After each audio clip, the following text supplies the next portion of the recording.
nitrite එනවනේ බලන්න. sodium nitrite එක දැන් එනවා. sodium nitrite. එතකොට බලන්න ලොකු වෙනසක් වෙනවනේ. sodium එනවා.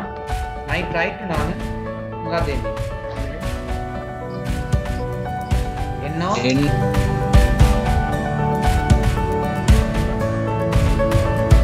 භෞතික විද්‍යාව අත්‍යවශ්‍යම නිතර භාවිත වන නියම ඉදිරිපත් කරපු කෙනෙක් තමයි නිව්ටන් කියලා කියන්නේ. චලිතය හා සම්බන්ධ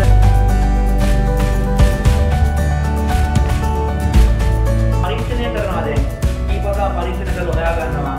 කරණය 1.2 වෙන්න කිලෝග්‍රෑම් එකක වස්තුවක් මත යොදන්න ඕනේ නිව්ටන් 1යි.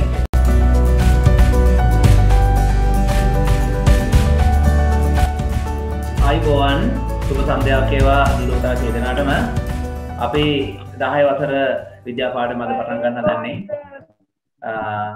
එතකොට 10 වසර විද්‍යා පාඩමේ තුන්වෙනි පාඩම අද අවසන් කරන්නයි උදාන වෙන්නේ.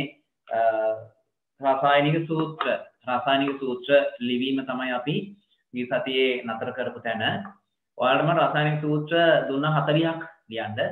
ඒ 40න් මට එකම එක ළමයෙක් විතරක් ඒවල තිබුණා.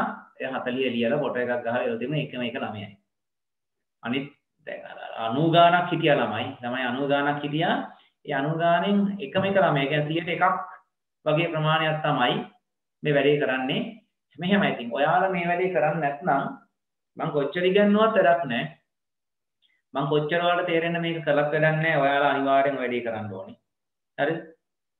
ඔයාලා මේ වැඩේ හරියට කරන්නේ නැත්නම් කවදාවත් ඔයාලට ප්‍රතිඵලයක් ලැබෙන්නේ නැහැ. ඔයාලා කරන්න ඕනේ නැත්නම් හරියන්නේ නැහැ ඉතින්. හරි දැන් අද මේ වෙනකොට දැන් ඔයාලා ඒ සූත්‍ර 40ම ලියලා ඉවරද? ඔව් සර්. හරි. ඔව් සර්. හරි එහෙනම් බලමු ඔය 40න් දැන් කීයක් හරිද කියලා බලමු. හරි? ඔය 40කට එක ප්‍රශ්නයකට ලකුණු 2.5 ගන්න දෙන්න. ලකුණු 2යි 2කින් 1යි 2.5 ගන්න. ඒ කියන්නේ ලකුණු 2.5 දෙනවා එක උත්තරයකට නිවැරදි. ඔය 40ම හරිනම් ලකුණු 100ක් එකට එන්න ඕනේ. හරි? දැන් එන අපි බලමු හරි වැරදි බලමු.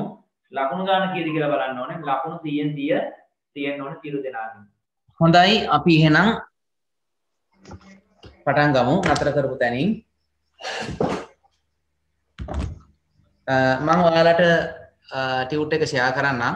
ටියුට් එක ෂෙයා කරගෙන අපි ඉතින් නම් පටන් ගමු. අපි ගිය සතියේ මෙතෙන්ට නිකන් කරා පන්තිය නේද?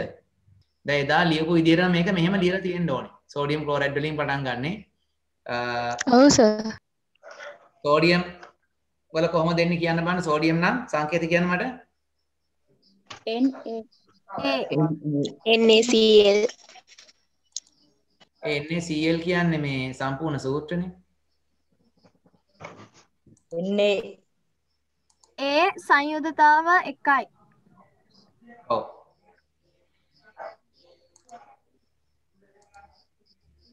ඒ සෝඩියම් එනවා.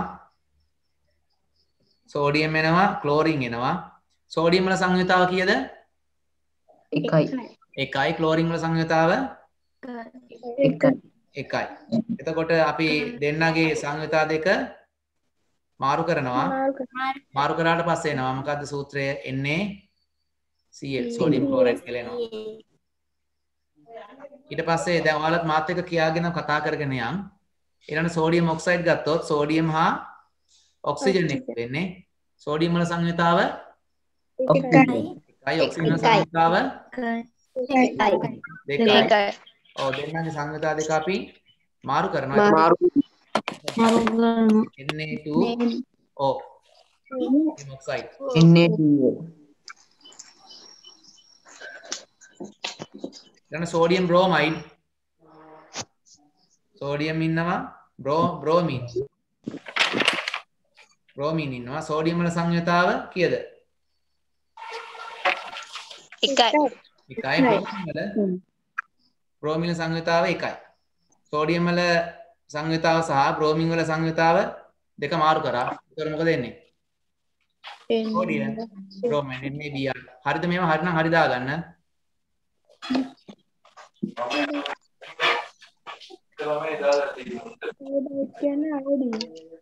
Sodium iodide. sodium iodide. මොනවද එන මූලද්‍රව්‍ය දෙක? Sodium. ඔව්. iodide. iodine. sodium සංයුතාව කීයද? එකයි. iodine සංයුතාව අපි දෙන්නගේ දෙක මාරු කරනවා. එතකොට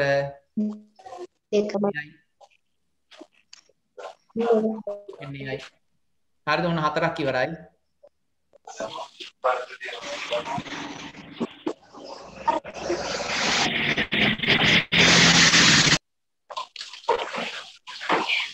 දැන් ඔයාලට මේ සටහන ඔයාලගේ එකේ තියෙනවා. හරි ඊළඟ sodium nitride මේ බලන්න sodium nitride එහෙනම් මොනවද එන්නේ නැත්තේ? NaNO2 රින nitride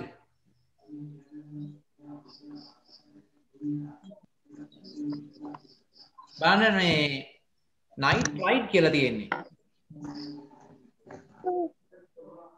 මේ NaN අල් නයන්න තියෙනවා නම් මෙතන එන්නේ මූලද්‍රව්‍ය පරමාණුක් එක සෙට් වෙලා තියෙන මෙයාම. හරිද? එතකොට Na3N සෝඩියම් එන්නේ නයිට්‍රජන් එක්ක.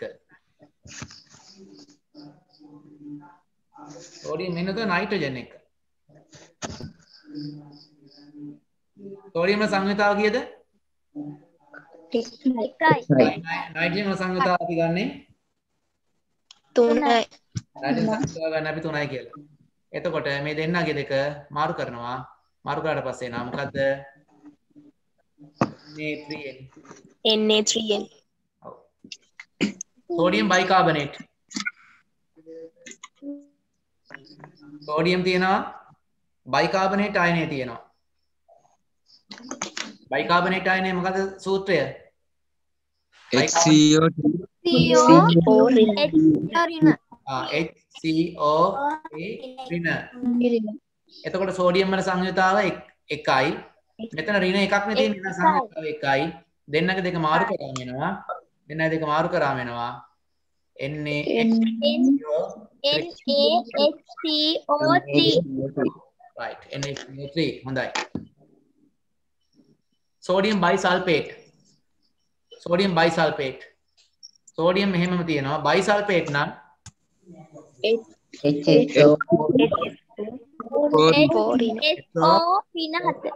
ඍණ bisulfate HSO4 ඍණ එතකොට sodium වල සංයුතාව එකයි මෙතන මේ ඍණ ලකුණු එකක් තියෙන නිසා මෙයාගේ සංයුතාවත් එකයි එතකොට එනවා දෙන්නයි දෙක මාරු කරාම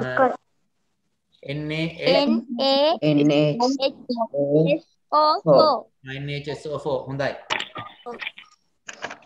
sodium nitrate NaNO2 රින sodium නම් එකක් මෙහෙම sodium එනවා nitrate හරි nitrate තියෙන nitrite කියලා තියෙනවා හරි ඒක පටලව ගන්න එපා nitrate නම් NO රින 3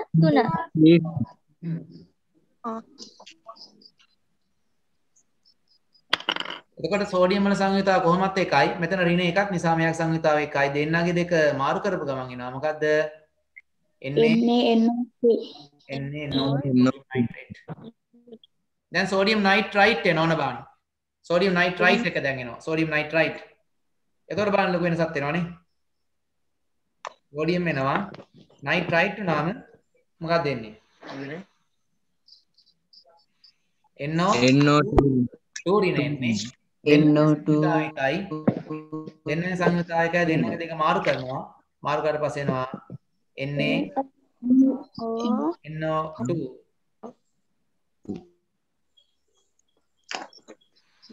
සංයෝගයේ හැදෙනකොට එයාලා ගුඩින් තියෙන මේ ආරෝපණ නැති වෙලා යනවා. මේ බලන්න. මේක නැති වුණා මෙතන නෑ ඒක. මෙතන තියෙන මේ ආරෝපණේ නැති වෙනවා. මේ ආරෝපණ ඒවා අයින් වෙනවා සංයෝගයේ හැදෙනකොට. ඒවත් හොඳට මතක තියාගන්න. එහෙනම් sodium chlorate chlorate. Sodium ඉන්නවා chlorate. ClO3 ClO මෙතන I නෙමෙයි. ඔව් මෙයාගේ දෙන්නගේ සංයුතා 1 දෙන්නගේ මාරු කරාම NaClO3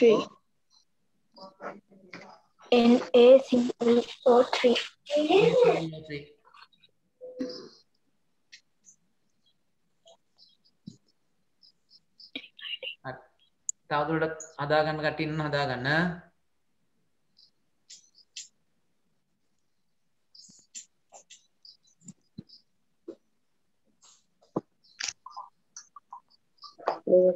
काम करवाने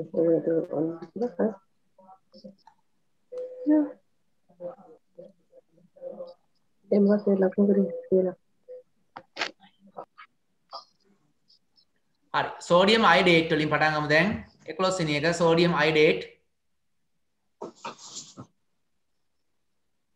sodium sodium එනවා iodate නම් කොහොමද එන්නේ iodate ඍණ IOC නෙමෙයි IO3 ඍණ sodium වල 1යි IO3 ඍණ 1යි දෙන්නගේ දෙක මාරු කරනවා එතකොට මොකද එන්නේ දෙන්නගේ වැටින් 1 1 එල්ල එන්නේ එතකොට එනවා sodium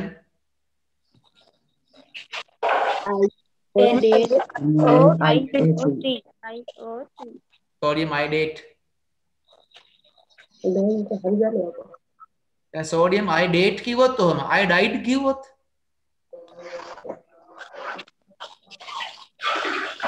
sodium iodide කියලා කිව්වොත් sodium එක iodine එක එකතු වෙන්නේ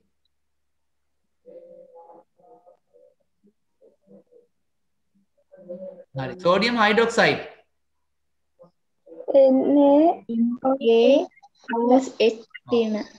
sodium ඉන්නවා ඊළඟට hydroxide කාණ්ඩය HOH ඍණ ඒකට sodium වල 1යි මෙයාගේ 1යි දෙන්නගේ දෙක මාරු කරනවා එතකොට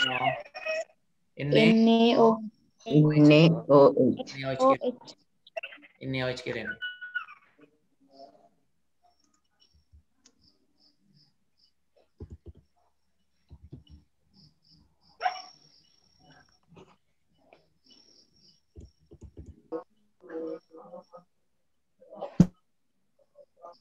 right දැන් ගමු sodium carbonate sodium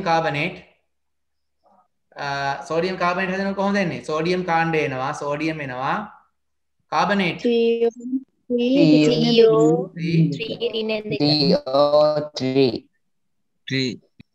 CO3 දෙක ඍණ එනවා එතකොට sodium වල සංයුතාව 1යි carbonate වල 1යි මාරු කරලා තියෙනවා Na2CO3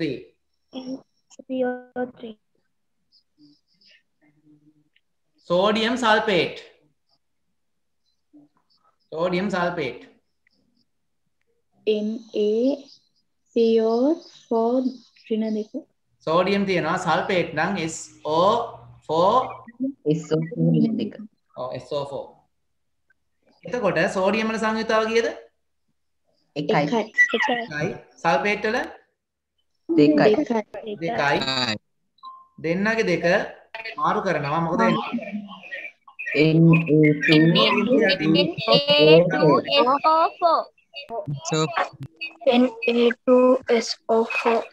Na2SO4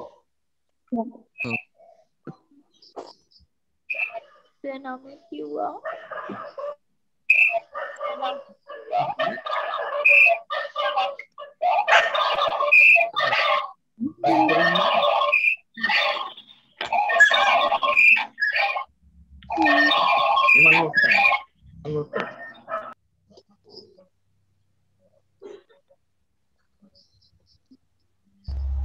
mic off කරන්න වෙන වැඩක් නෑනේ කරුණාකර ගෙවල්වල බල්ලෝ ඉන්නවා නම් බල්ලන්ට කෑ ගහන්න නැති වෙන මොකක් හරි දෙයක් කරන්න මරම් හරි සෝඩියම් සල්ෆේට් යන් අපි දැන් සෝඩියම් සල්ෆේට් සෝඩියම් සල්ෆයිඩ් මේ බලන්න තාම පොඩි මේ බලන්න පොඩි දෙයින් වෙනස් වෙනවා දැන් මටත් ඒක පෙවුන්නේ නැහනේ සෝඩියම් සල්ෆයිඩ් කියලා තියෙන්නේ හරි සෝඩියම් සල්ෆයිඩ් නම් සෝඩියම් ඉන්නවා අනිවාර්යෙන් සල්ෆයිඩ් කොහොමද එන්නේ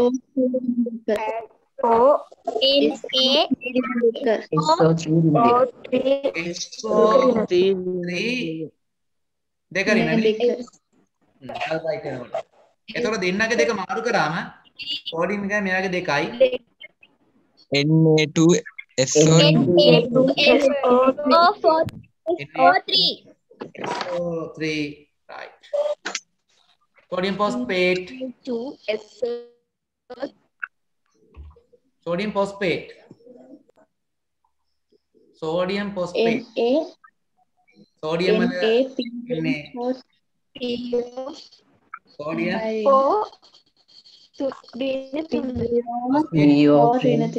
phosphate කියන්නේ එකම ඛණ්ඩකය අපිට තියෙන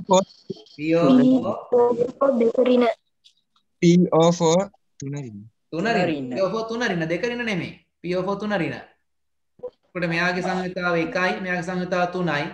දෙන්නගේ දෙක මාරු කරාම මොකද වෙන්නේ? එන්නේ සෝඩියම්ට හම් වෙනවා යටින් එල්ල ගන්න 3ක්.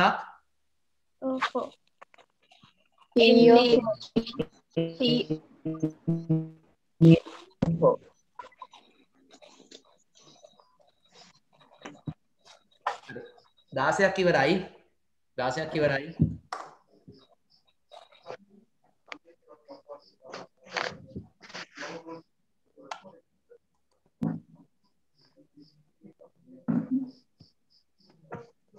අයින් කරනවා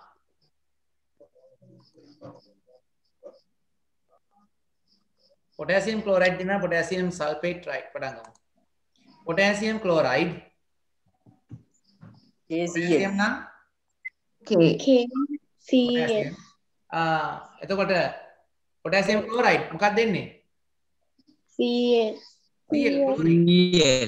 ඔව් දෙන්නගේ මේක එක තියෙන්නේ දෙන්නගේ දෙක මාරු කරගත්තම KCl potassium sulfate KSO4 potassium sulfate potassium තියෙනවා sulfate නම් මෙයාගේ සංයුතාව 1යි මෙයාගේ සංයුතාව 2යි අපි දෙන්නගේ දෙක මාරු කරගන්න ඕනේ එතකොට එනවා SO4 potassium carbonate and potassium carbonate potassium කිය අකුර carbonate නම් CO3 දෙන්නගේ දෙක මාරු කරගන්න මෙයාගේ 1යි මෙයාගේ 2යි දෙන්නගේ සංයුතාව දෙක මාරු කරාම එනවා K2CO3 potassium nitrate potassium නම් K අකුර එහෙම තියෙනවා නේ nitrate නම් NO3 ඍණ එනවා NO3 ඍණ එනවා දෙන්නගේ මේක ගන්න ඉන්නේ එතකොට එන්නේ මොකද්ද KNO3 විසක් ඉවරයි 20ම හරිනම් මේවට ලකුණු 50ක් දැන් ඇවිල්ලා තියෙන්නේ ලකුණු 100 ගන්න අයට මම තෑග්ගක් දෙනවා ටියුට් එක ෆ්‍රී දෙන්න ටියුට් එක ෆ්‍රී දෙන්න කිව්වා ටියුට් එක පිය ගන්න කිව්වා මොකක්ද ටියුට් එක නෑ ෆ්‍රී දෙන්න කිව්වේ ෆ්‍රී තේරෙන්නේ නැහැ මං කියන ඒවා ටියුට් එක නෝනේ ටියුට් එක ෆ්‍රී දෙන්න ඒ මන් දන්නේ මට තේරෙන්නේ නැහැ කියන ඒවා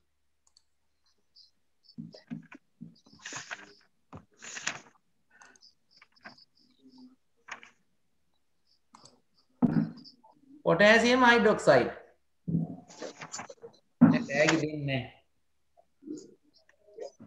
potassium තියෙනවා hydroxide නම් hydroxyl කාණ්ඩේ OH ඍණ මෙයාට එකයි මෙයාට එකයි දෙන්නගේ දෙක මාරු කරනවා එතකොට එන්නේ මොකද්ද KOH potassium chlorate KOH. Calcium නම් K අකුර තියෙනවා. ක්ලෝරේට් නම් කොහොමද එන්නේ? ClO3 ClO3 ඍණ එනවා. මෙයාගේ සංයුතාව 1යි. ක්ලෝරේට් වල සංයුතාව 1යි. 1යි. දෙන්නගේ දෙක අපි මාරු කරමු. එතකොට එනවා KClO3 KClO3. magnesium hydroxide magnesium නම් Mg hydroxide නම් OH ඍණ OH magnesium වල සංයුතාව 2යි. 2යි OH වල සංයුතාව 1යි. 1යි දෙන්නගේ දෙක මාරු කරනවා කොහොමද එන්නේ Mg MgO දැන් මේ දෙක අයිති කාටද O වලටද H වලටද දෙකටම. OH2 කියලා දැම්මොත් වැරදි දෙකටම අයිති ඒ නිසා මේක වරහනක් දාලා මෙහෙම දාන්නේ අපි ඔක කියන්නේ MgOH twice කියලා කියන්නේ දෙපාරක් නිසා twice magnesium hydroxide MgOH twice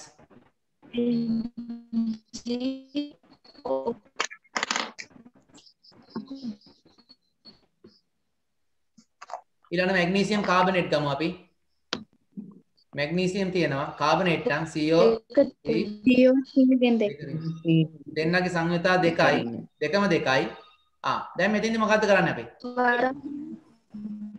දෙකෙන් බෙදනවා. දෙකට දෙක කැපෙනවා. දෙකට දෙක කැපෙනවා එතකොට එක එක ඉතුරු වෙන්නේ එක එක හරි එතකොට එක එක ඉතුරු වෙන්නේ අපි එතකොට මාරු කරන්නේ දෙකද එකද එක එක මාරු කරන්නේ එනවා magnesium and එතකොට එනවා MgCO3 magnesium sulfate magnesium තියෙනවා SO4 දෙක ඍණ දෙක ඍණ තියෙනවා magnesium සංයුතාව 2යි. sulfate වල සංයුතාව 2යි. දෙන්නගේ දෙක මාරු කරා දෙක දෙක කැපෙනවා එතකොට එක එක ඉතුරු වෙනවා එතකොට එනවා මොකද්ද MgSO4 magnesium chloride MgCl තියෙනවා chlorine තියෙනවා magnesium සංයුතාව 2යි. chlorine වල සංයුතාව 1යි. දෙන්නගේ දෙක මාරු කරලා MgCl2 MgCl2 හරි 26ක් ඉවරයි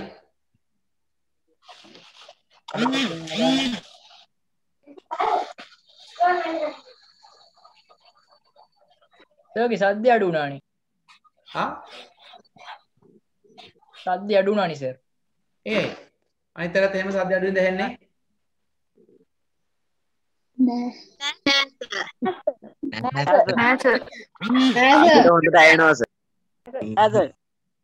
අරුවට මොකක් හරි සිග්නලුත් හොඳට තියෙනවා සර්. හරි කමන්නේ යන්තම් හරි ඇහෙනවනේ. නෙතු සර් ඔය ෆෝන් එකේ තියෙනවා සයිඩ් එකේ වොලියම් එක අඩු වැඩි කරන්න. හරිද? ඒකෙන් වොලියම් එක වැඩි කරගන්න. ඒකත් ෆුල් වැඩි සර්. උඹේ ඩේටා ඉවරලාද බලපන් ඔක්කොම ඉස්ස. ඒකත් ෆුල් වැඩි කරලා තියෙන්නේ. හරි යන්තම් ඇහෙනවනේ යන්තම් හරි ඇහෙනවනේ. ඩේටා ඉවරලා නම් ගොනෝ කොහොමද මං ඉන්නේ කියහන්කෝ. ඇති. ඉන්න පුළුවන්. හරි දැන් ඒ වැඩේ ඉවරයි. හරි. දැන් 26 පස්සේ 27 තියෙන්නේ. 27 calcium oxide calcium නම් CA තියෙනවා oxygen නම් O තියෙනවා calcium වල සංයුතාව 2යි oxide oxygen වල සංයුතාව 2යි. දෙන්නගේ දෙක මාරු කරන්න කලින් මොනවද කරන්නේ දෙන්නගෙම දෙක කපලා දානවා එතකොට මොකද වෙන්නේ CaO කියලා එනවා calcium chloride ඊළඟට calcium ඉන්නවා chlorine ඉන්නවා කැල්සියම් වල සංයුතාව දෙකයි.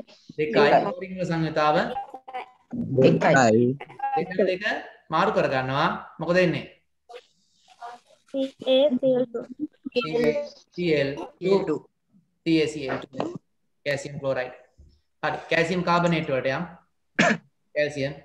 කැල්සියම් තියෙනවා කාබනේට් CO3 දෙක ඍණ. දෙන්නගේම සංයුතාව කීයද? දෙකයි. එතකොට මේ දෙන්නට දෙන්න කැපිලා ගිහිල්ලා මාරු වෙන්නේ 1. මාරු වෙනකොට එනවා CaCO3. කැල්සියම් සල්ෆේට් CaSO4 දෙක ඍණ. කැල්සියම් සංයුතාව 2යි. සල්ෆේට් සංයුතාව 2යි. දෙන්නගේ දෙක මාරු කරනවා. දෙන්නම කපන්න පුළුවන් නිසා මෙයාගේ 1යි මෙයාගේ 1යි. කැපුවට පස්සේ එනවා මොනවද? CaSO4. කැල්සියම් හයිඩ්‍රොක්සයිඩ් Ca තියෙනවා OH minus එනවා OH ඍණ එනවා. කැල්සියම් වල දෙකයි හයිඩ්‍රොක්සයිඩ් වල එකයි. දෙන්නගේ දෙක මාරු කරනවා. එතකොට එන්නේ කොහොමද?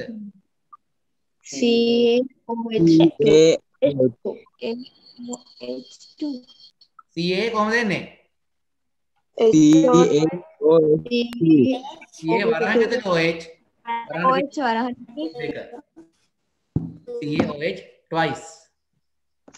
Calcium carbonate. Calcium bicarbonate. Calcium in bicarbonate. HCO 3.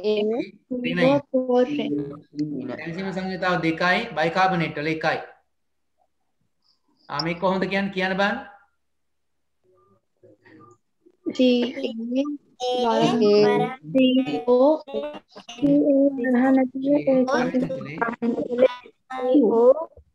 CA වරහන් ඇතුලේ වරහන් වල දෙක. CO3 වරහන් පිටින් දෙක. CA HCO3 වරහන් පිටින් දෙක.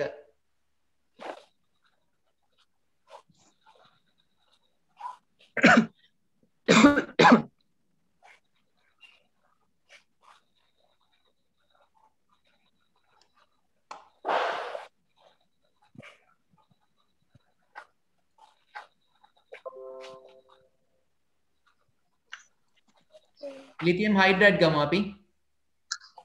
lithium hydride. lithium නම් Li hydrogen ඉන්නේ. lithium සංයුතාවත් එකයි hydrogen සංයුතාවත් එකයි. දෙන්නගේ දෙක මාරු කරගත්තම LiH.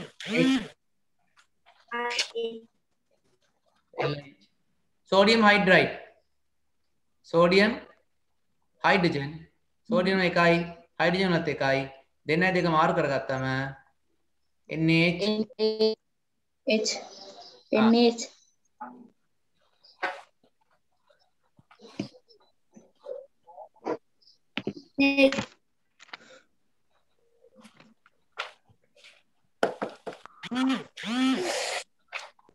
අර ඊළඟ silver nitrate. silver නම් Ag. nitrate නම් කොහොමද එන්නේ? CO3 ඍණ.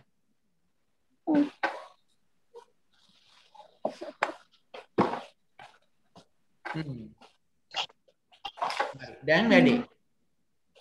silver වල සංයුතාව කීයද?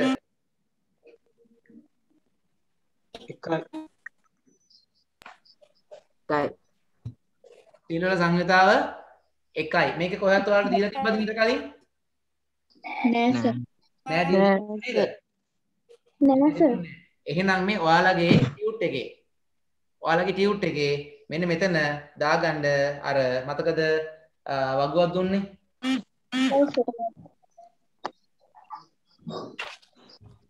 මම ලියපු ටික ඔහොම තියෙද්දි මම මේ පැත්තේ පහලට මේ කළු පාටින් ලියපුවා ගැන හිතන්න එපා.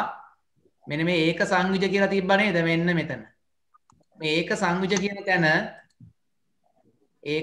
කියන තැන මෙතන දාගන්න වෙන පැත්තකින් දාගන්න AG කියලා.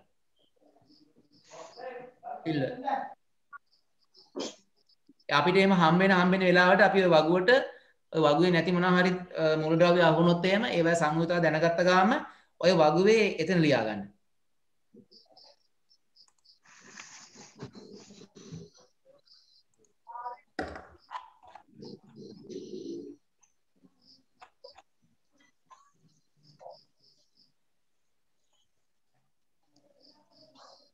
එතකොට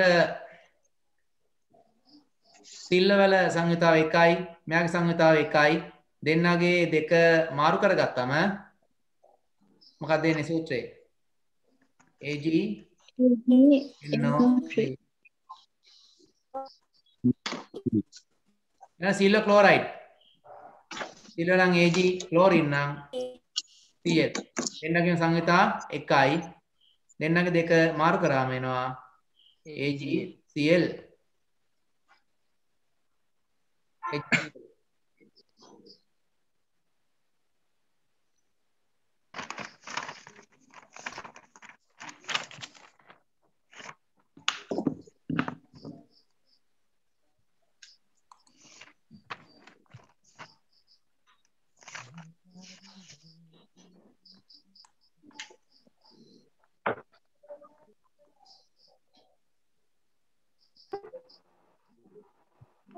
ඊළඟ එක සිල්වර් බ්‍රෝමයිඩ්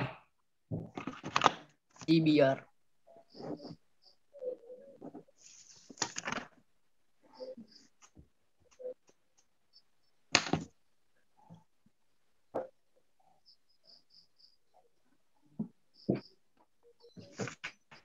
සිල්වර් නම් AG බ්‍රෝමයිඩ් නම් BR BR සිල්වර් නම් AG එනවා බ්‍රෝමයිඩ් නම් BR එනවා සිල්වර සංයුතාව දැන් දන්නවා කීයද? එකයි බ්‍රෝමින් වල කීයද? එකයි මාරු කරන්න කීයද එන්නේ? AgBr AgBr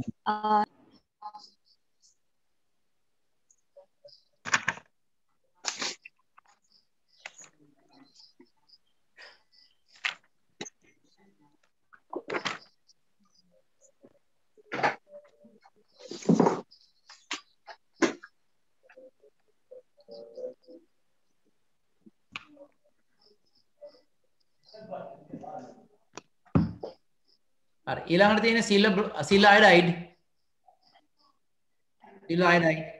සිල් නම් AG අයඩීන් අයඩයිඩ් නම් අයඩීන් සිල් වල කීයද සංයුතාව දැන් කිව්වා එකයි දෙන්න දෙක මාරු නාම GI හරි දැන් ඔන්න ලෙඩ් කියන්නේ PB සල්ෆේට් නම් O දෙක රින හරි ලෙඩ් වල සංයුතාව හොයාගත්ත කෙනෙක් ඉන්නවනම් කියන්න මෙතන ඔයාලට දීලා නැහැ මේක දෙකයි right දෙකයි සල්ෆේට් වල දෙකයි හොඳයි මම ඔයාලට කිව්වා දැන් ඔයාලා කොහොමද ඔයාලගේ ටැබ් එක හරි ෆෝන් එක හරි අතේ තියෙනවා ඔයාලට ඕන විදිහකට හොයන්න පුළුවන් ඉන්ටර්නෙට් එකෙන් මල ජරාවල් හොයනවා වෙනුවට ඔය වගේ දේවල් හොයාගන්න පුරුදු වෙන්න. very good. ඔය හොඳයි කට්ටිය හොයාගෙන දෙකයි කියලා. එහෙනම් මෙතෙන්දි දෙකට දෙක කැපෙනවා. එකයි එන්නේ. එතකොට lead sulfate නම් PbSO4 එනවා. SO4 PbSO4 lead nitrate වල Pb එනවා. nitrate නම් NO3 ඍණ තියෙනවා. lead වල සංයුතාව දෙකයි nitrate වල එකයි දෙන්නගේ දෙක මාරු කරා මොකක්ද එන්නේ? Pb එනවා NO3 එනවා වරහන් පිටින් දෙක එනවා.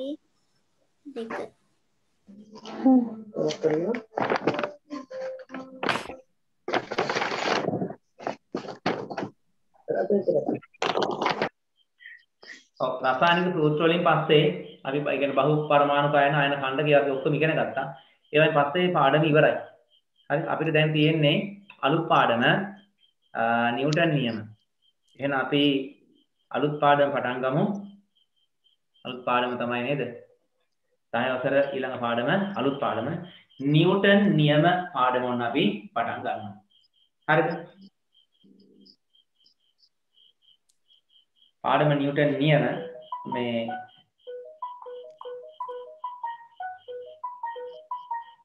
නිව්ටන් තනියම එහෙම නෙමෙයි. හරිද? නිව්ටන් නියම.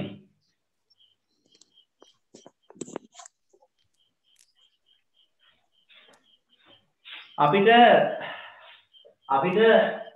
භෞතික විද්‍යාවේ අත්‍යවශ්‍යම වන නිතර භාවිත වන නියම ඉදිරිපත් කරපු කෙනෙක් තමයි නිව්ටන් කියලා කියන්නේ. චලිතය හා සම්බන්ධ ගොඩාක් කරුණු අනාවරණය කරගත්ත පුද්ගලයා තමයි නිව්ටන්. නේද? ඔයාලා දන්නවා ගුරුත්වාකර්ෂණ බලය පවා මේ සියල්ලම හොයාගත්ත කෙනා තමයි නිව්ටන්.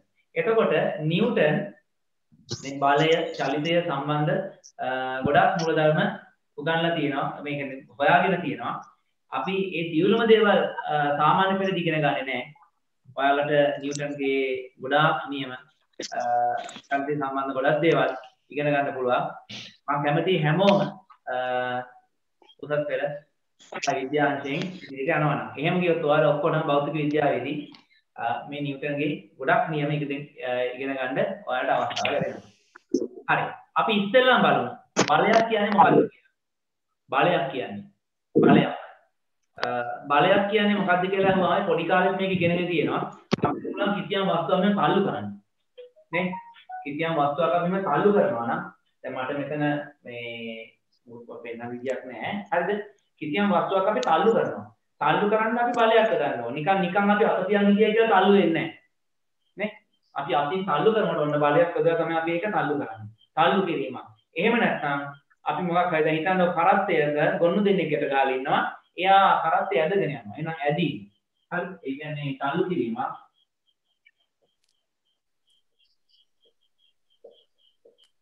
එහෙම නැත්නම් ඇදීමක්. තල්ලු කිරීමක් ඇදීමක්. ආයි අපිට කියන්න පුළුවන් මොකක් හරි අපි හිතමු දැන් මෙතන මේ තියෙනවා වස්තු අපි ඉස්සුවක්. එසවීම. හරි එසවීම. එසවීමක් කියන එකත් අපිට ගන්න පුළුවන් බලයක් විදිහට. එසවීම. ඒ කියන්නේ තල්ලු කරන්න පුළුවන් කිසියම් වස්තුවක්. ඒකම ඒ විදිහට අදින්න පුළුවන් ඇදීමක්.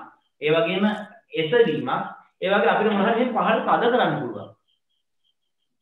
අපි තද කරන්න පුළුවන්. ඒකට කියනවා අපි තෙරපීමක්. මෙන්න මේවා බලයක් එදීමෙන් සිදු කර ගන්න පුළුවන් කාර්යය. බලයක් යොදලා අපිට පුළුවන් වස්තුවක් තල්ලු කර ගන්න පුළුවන්. වස්තුව තමන්ගේ පැත්තට මෙන්න ඇදලා ගන්නත් පුළුවන් ඕනනම් අවශ්‍ය නම්. ඒ වගේම වස්තුවක් ඉහළට ඔසවන්න පුළුවන් ඕනනම් අතින් තද කරන්න තෙරපන්න පුළුවන්. ඉතින් තෙරපීම කියන්නේ පහළටම කරන්න ඕනේ නැහැ. විත්‍යක් මත තියෙන එක මෙහෙම අතින් මේ පැත්තට තෙරපන්නත් පුළුවන්. හරිද? එහෙනම් අපිට බලයක් එදීමින් කරගන්න පුළුවන් දේවල් තමයි ඔය. එතකොට නිශ්චල වස්තුවකට බලයක් දුන්නොත් මොකක් වෙනවද? නිශ්චල වස්තුවකට බලයක් දුන්නොත් චලනය වෙනවා. චලනය වෙනවා වෙන්න පුළුවන්. දැන් හිතන්නකෝ ගල් රෝලක් තියෙනවා හරි. ගල් රෝලක් තියෙනවා. ගල් රෝලට තල්ලු කරනවා කවුරු හරි කියලා තනියෙන්. චලනය කරගන්න පුළුවන් වේද? චලනය කරගන්න. හරි. එහෙනම් මතක තියාගන්න බලයක් යොදවන හැම වෙලාවකදීම නිශ්චල වස්තුව චලනය වෙන්නේ නැහැ. සමහර අවස්ථාවල නිශ්චල වස්තු චලනය වෙන්න පුළුවන්. හරිද? සමහර අවස්ථාවල යොදන බලයේ ප්‍රමාණවත් නැත්නම් චලනයක් ඇති වෙන්න විදියක් නැහැ. ඒ වගේම තමයි චලනය වෙන වස්තුවක් නිශ්චල කරන්නත් පුළුවන්. දැන් අපි වාහනයක යනගම බ්‍රේක් අල්ලනවා කියලා කරන්නේ බයික් කියන බ්‍රේක් එක අපි අල්ලනවානේ. බ්‍රේක් ගැහුවම මොකද වෙන්නේ? ඒ යන ගමනට විරුද්ධව ප්‍රතිරෝධී බලයක් ඇති කරනවා. බාධාවක් ඇති කරනවා. ප්‍රතිරෝධී බලය නිසා එයාගේ චලිත ස්වභාවය වෙනස් වෙලා මොකද වෙන්නේ? මෙයා නිශ්චලතාවයට පත් වෙනවා. හරිද? එතකොට මතක තියාගන්න මෙන්න මෙහෙම දෙයක්. වස්තුවක් චලනය වෙන්න නම් එයා මත යෙදෙන බලය ඒක චලනය වීමට ප්‍රමාණවත් වෙන්න ඕනේ. එහෙම චලනය වීමට ප්‍රමාණවත් බලයක් වස්තුවක් මත යෙදෙනවා නම් අපි ඒකට කියනවා අසන්තුලිත බලයක් කියලා.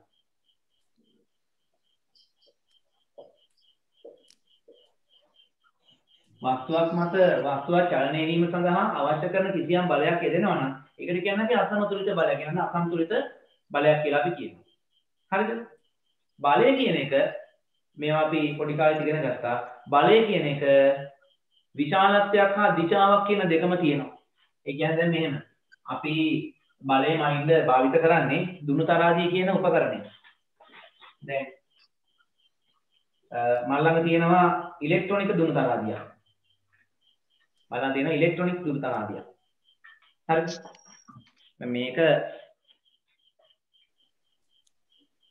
මේක ඉලෙක්ට්‍රොනික දුනු තරාදියක්. දැන් ඔයාලට පේනවා මේකේ කිසිම මොකුත් සංඛ්‍යාවක් නැහැ බිඳු ටිකක් විතරයි පේන්නේ. දැන් මේක මෙහෙම උඩට අදිනකොට ඔයාලට පේනවා මේකේ කිසියම් අගයක් පෙන්වනවා මේ. මේක මේ ග්‍රෑම් වලින් පෙන්වුවට මේක 10 මේක මේ පෙන්වන ප්‍රමාණය අපිට කිලෝග්‍රෑම් වලින් මේ පෙන්වන්නේ. ඔක 10න් වැඩි කරලා නිව්ටන් වලට හරව ගන්න පුළුවන් අපිට.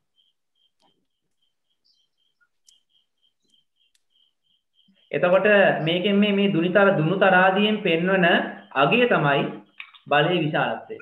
දුනු තරාදියෙන් පෙන්වන අගය තමයි බලයේ විශාලත්වය. එතකොට දුනු තරාදියකින් බලයක් යොදවනකොට අපි බලය යොදවන්න කිසියම් දිශාවක් අවශ්‍යයි. දැන් හිතන්නකෝ මෙන්න තියෙනවා මේසයක් තියෙනවා.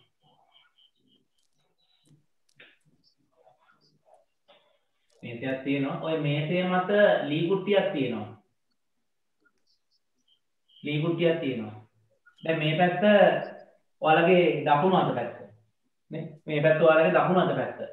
මේ දකුණු පැත්තට මේ ලී කුට්ටිය අදින්න නම් අපි බලය යොදවන්න ඕනේ කොයි පැත්තටද? දකුණු පැත්තට ලී කුට්ටිය අදින්න නම් බලය යොදවන්න ඕනේ කොයි පැත්තටද? දකුණු පැත්ත. බලය යොදන්න ඕනේ දකුණු පැත්තට. මේ පැත්තට තමයි බලය යොදන්න ඕනේ. එතකොට මොකද වෙන්නේ? එතකොට එයා මේ පැත්තට චලනය වෙනවා. හරි? එයා ඒ පැත්තට චලනය වෙනවා. කාට හරි අවශ්‍ය වෙනවා බලය මෙයා චලනය කරවන්න ඔයාලගේ වම් අත පැත්තට. එහෙනම් මෙයාට බලය යොදන්න ඕනේ කොයි පැත්තටද? වම් පැත්තට. ඔව් මෙයා බලය මේ පැත්තට යොදන්න ඕනේ. වම් පැත්තට යොදන්න ඕනේ. එතකොට කාට හරි අවශ්‍ය වෙනවා මෙයා ඉහළට ඔසවන්න. අවශ්‍ය වෙනවා. මෙයා ඉහළට ඔසවන්න අවශ්‍ය නම් මෙයා මත බලය යොදන්න ඕනේ කොයි පැත්තටද? ඉහළට.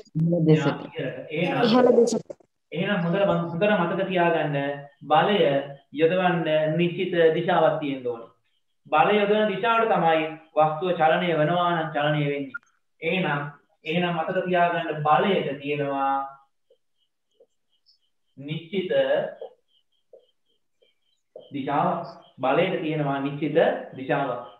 ඒකම බලය මනින්න අපි ඒකකයක් ගන්න නිව්ටන් 1 2 3 කියලා අපි බලයට කිසියම් විශාලත්වයක් තියෙනවා. ඒකක මයින්නවා ඒක විශාලත්වයක් තියෙනවා. නේද? දැන් අපි දන්නවා මෙහෙම දෙයක්. දැන් අපි හිතමුකෝ කවුරු හරි බෝල් එකට හිමින් පහර දෙනවා. ඒ වෙන කවුරු හරි ෆුට්බෝල් එකට පයින් ගහනවා හිමින් පයින් ගැහුවම මෙයා අඩි 10ක් 15ක් ඈතට ගිහලා ෆුට්බෝල් නතර වෙනවා. කවුරු හරි වැරෙන් පහර දෙනවා. එතකොට මොකද වෙන්නේ? මේ බෝලය සමහර මීටර 20ක් 30ක් අඩි 10ක් 15ක් නෙමෙයි අඩි 100ක් 150ක් විතර ගිහලා නතර වෙන්නත් පුළුවන්. එතකොට බලන්න විතර මොකද උනේ? අඩු බලයක් යෙදුවා නම් අඩු දුරක් ගමන් කරා. වැඩි බලයක් යෙදුවා නම් වැඩි දුරක්. අන්න දැක්කද? එහෙනම් බලයට විශාලත්වයක් තියෙනවා. නිශ්චිත දිශාවක් තියෙනවා. ඒ වගේම බලයට විශාලත්වයකුත් තියෙනවා.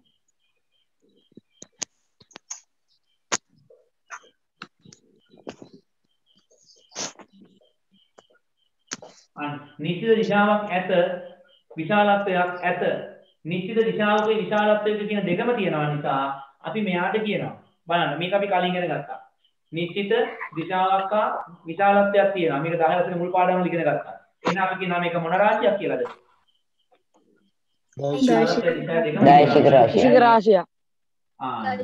දෛශික රාශිය. දෛශික රාශියක් කියලා අපි කියනවා. මෙයා දෛශික රාශියක් කියලා අපි කියනවා. හරි? දෛශික රාශියක් කියලා අපි කියනවා. එතකොට දැන් අපි හිතමුකෝ මේ මේසේ මත තියෙන මේ ලී කුට්ටිය. දැන් මේ මේසේ මත තියෙන මේ ලී කුට්ටිය. හරි. මේ ලී කුට්ටිය අපිට මේ දකුණු පැත්තට ඇදගෙන යන්න ඕනේ. අපි මොකක් හරි ලණුවක් දාලා මොකක් හරි කරලා ඇදගෙන යනවා කියලා හිතන්නකෝ. එතකොට මෙන්න මේ විදිහට. දැන් මම මේ ටික මකනවා. මේ ටික වල නෝට් එකේ තියෙනවා. එතකොට ඒක ලියා ගන්න පුළුවන්. මම මේ ටික මකනවා.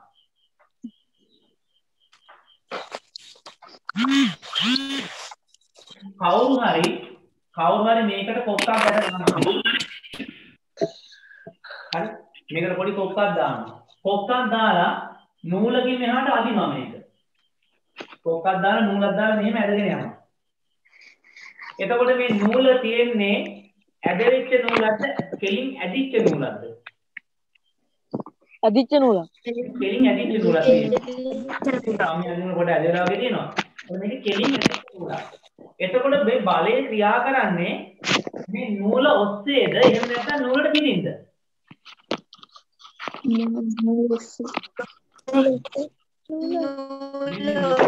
මේ නූල දිගේ තමයි බලය ක්‍රියාත්මක වෙන්නේ. මේ බලය ක්‍රියාත්මක වෙන්නේ මේ නූල දිගේ. හරිද? එතකොට මේ බලය ක්‍රියා කරනවා මෙන්න තනි රේඛාවක් දිගේ. අපි ඔන්න ඔය බලය ක්‍රියා කරන මෙන්න මේ දැන් නූලකින් නම් අදින්නේ. අපි ඔක නූලක් අදින්න නැතුව මෙන්න මෙහෙම අපි බලය අදිනවා මෙන්න මෙහෙම රේඛාවකින් ඉරකින් මෙන්න. මෙන්න මේ රේඛාවට අපි කියනවා බලයේ ක්‍රියා රේඛාව කියලා කියනවා. මේකට කියනවා බලයේ ක්‍රියා රේඛාව. ඔකට කියන්නේ බලයේ ක්‍රියා රේඛාව. එතකොට මේ බලය සම්බන්ධ වෙන්නේ මේ වස්තුව මත කොතනින්ද? මේක තමයි දී කුට්ටිය. මේක තමයි දී කුට්ටිය. හරි? මේ දී කුට්ටිය මත මේ බලය සම්බන්ධ වෙන්නේ මේ කොක්ක ගැට ගහපු තැනින්ද? එහෙම නැත්නම් මේ කොක්ක ලී කුට්ටියට හයි වෙන තැනින්ද? පළවෙනි ස්ථානයේද දෙවෙනි ස්ථානයේද? ස්ථානයේ පළවෙනි ස්ථානයේ. පළවෙනි දෙවෙනි ස්ථානයේ. දෙවෙනි ස්ථානයේ. තව උත්තර තියෙනවද? පළවෙනි ස්ථානයේ කියන අය ඉන්නවද? ලී කුට්ටිය අදින්න හොඳට අහගන්න. ලී කුට්ටිය අදින්නේ ලී කුට්ටිය මත බලය දෙන්න ඕනේ ලී කුට්ටිය ඇදලා යන්න. මෙතනින් මේ නූල ගැට ගැහෙනවා මේ කොක්කට. එතකොට නූල මගින් කොක්ක මත බලය ඇති වෙනවා. හරි? එතකොට නූල මගින් කොක්ක මත බලය ඇති වෙන තැන තමයි දෙක. ඒ කොක්ක දිගේ බලය ගිහිල්ලා ලී කුට්ටිය මත බලය ඇති වෙන්නේ මේ එක කියන ස්ථානේ. හොඳට මතක තියාගන්න. මෙන්න මේ එක කියන ස්ථානේ. ලී කුට්ටිය මත බලය ඇති වෙන්නේ මෙතනින් එක කියන ස්ථානේ.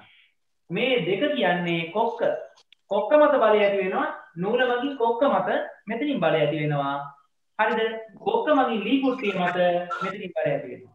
එතකොට බලය ක්‍රියා කරන්නේ ලී කුට්ටිය මත. මෙන්න මේ පළවෙනි ස්ථානේ. එතකොට අපි ඒකට කියනවා ලී කුට්ටිය මත බලය ක්‍රියා කරන ස්ථානය. තව විදිහට කියනවා නම් බලයේ උපයෝගී ලක්ෂය කියලා අපි කියන්නේ මේක. මතකද? ලී කුට්ටිය මත බලය ඇති වෙන්නේ මෙන්න මේ එකකින් ස්ථානය. මේකට අපි කියනවා බලයේ උපයෝගී ලක්ෂය. හරි දෙක කියන තැන නෙමෙයි. දෙක කියන්නේ කොක්ක මත බලය ඇති වෙන තැන. හරි මේ එක කියන්නේ බලයේ උපයෝගී ලක්ෂය. උපයෝගී ලක්ෂය නෙවෙයි උපයෝග ලක්ෂය කියලා කියනවා. උපයෝගී ලක්ෂය. එහෙනම් බලය ක්‍රියා කරන දිශාවට උපයෝගී ලක්ෂයේ සිට අඳින ලද රේඛාවට අපි කියනවා බලයේ ක්‍රියා රේඛාව කියලා. එතකොට වස්තුව මත බලය ක්‍රියා කරන ස්ථානයට අපි කියන්නේ බලයේ උපයෝගී ලක්ෂය. ඔබ මේ ඕවා අපිට 9 වසරේ පාඩම් වල ඉගෙන ගන්න තිබ්බ කොටස් ටිකක්. ඔය අපි 9 වසරේ ඉගෙනගෙන තියෙනවා. හරි ආයතනය පොඩ්ඩක් මතක් කරේ ඔයාලට ඒක මතක් වෙන්න ඕන. හරිද? හරි එහෙමනම් ඔන්න මේ රූප කරලා නම් අවශ්‍ය වෙන්නේ නැහැ. රූප කරලා වෙන්නේ නැහැ. මේවා අපි 9 දී කරලා තියෙන නිසා අපි මේ ටික ඉක්මනට ලියාගමු. බලය කියන්නේ මොකක්ද කියලා ඉක්මනට ලියාගමු. ලියාගෙන ඊට පස්සේ ඉතුරු කොටස යමු. නිව්ටන්ගේ නියම වලට අපි ඉක්මනට යමු. හරි මේක ඉක්මනට ලියාගන්න. චලිතයේ පිළිබඳ නිව්ටන් නියම බලය කියන ලියන නිව්ටන්ගේ පාඩමේ නියම ලියන්න. හරි. ඉගෙන ගන්න පටන් ගමු. නිව්ටන්ගේ නියම. නිව්ටන්ගේ පළවෙනි නියමයෙන් පටන් ගමු. මෙන්න මේ නියම හරියට කඩපාඩම් කරලා තියාගන්න. මේ නියමය මෙහෙමයි. මේ නියම කඩපාඩම් කරනකොට සමහර විට Tamanට හිතෙන විදිහට වචන වෙනස් කරලා කඩපාඩම් කරන්න හිතේ ඒවාලට. හරිද? ඒ වුණාට එහෙම කරන්න එපා. නිව්ටන්ගේ නියම ලියන්න කිව්වොත් ඒ නිව්ටන් කියපු වචන විදිහටම ලියන්න ඕනේ. දැන් අපිට ඇත්තටම එන්නේ නිව්ටන්ගේ ඒ නිව්ටන් කියපු වචන වලින් නෙමෙයි. ඒක අපි ඒක පුළුවන් තරම් සරල කර වෙනස් කරලා ඒවල තියෙන්නේ අපි පාවිච්චි කරන්නේ එහෙම. ඒ වුණාට ඔයාලගේ පොතේ මම ඔයාලට දෙන ටියුට් එකෙන් ලියලා තියෙන එක ඒ විදිහටම කියන්න ඒ විදිහටම ලියන්න ඕන. ඒක හොඳට මතක තියාගන්න. පළවෙනි නියමය තමයි. හරිද? පළවෙනි නියමය තමයි බාහිර අසමතුලිත බලයක් යෙදෙන තුරු නිශ්චලතාවයේ පවතින වස්තු නිශ්චලවත් චලනය වන වස්තු ඒකාකාරී ප්‍රවේගයෙන් චලනය වෙමින් පවතිනවා. ඔන්න කතාවක්. හරි? බාහිර අසමතුලිත බලයක් යෙදෙන තුරු නිශ්චලතාවයේ පවතින වස්තු නිශ්චලව තියෙනවා. එහෙම නැත්නම් චලනය වන වස්තු ඒකාකාරී ප්‍රවේගයෙන් චලනය වෙනවා. හරි බලමු මොකක්ද කියන්නේ.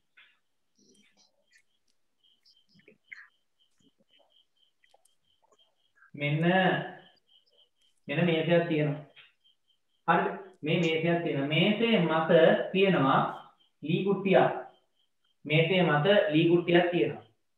දැන් ඔයාලා මට කියන්න මේක මත මේ ලී කුට්ටිය මත ක්‍රියා කරන බල කීයක් තියෙනවද? මේ ලී කුට්ටිය මත ක්‍රියා කරන බල. මේ ලී කුට්ටිය මත ක්‍රියා කරනවා එක බලයක්. ඒකට කියනවා ගුරුත්වාකර්ෂණ බලය. මෙයාගේ පහළට මෙයාගේ බර. හරි? මෙයාගේ බර මම මේක W කියලා දානවා. මේ කියන්නේ මොකද්ද? ගුරුත්වාකර්ෂණ බලය. ගුරුත්වාකර්ෂණ බලය. දැන් මේ වස්තුව මත තියෙන මේ බලය විතරයි නේද? හරි? මේ වස්තුව මත තියෙන මේ බලය විතරයි නේද? මෙයා මොකද වෙන්නේ? මෙයා මෙහිම පහළට යන්න ඕනේ. මේ වස්තුව මත තියෙන එකම බලය මේක විතරයි නම් මෙයා මෙහෙම පහළට යන්න ඕනේ. දැන් මේකේ මත තියෙන ලී කුට්ටිය මෙහෙම පහළට යනවද?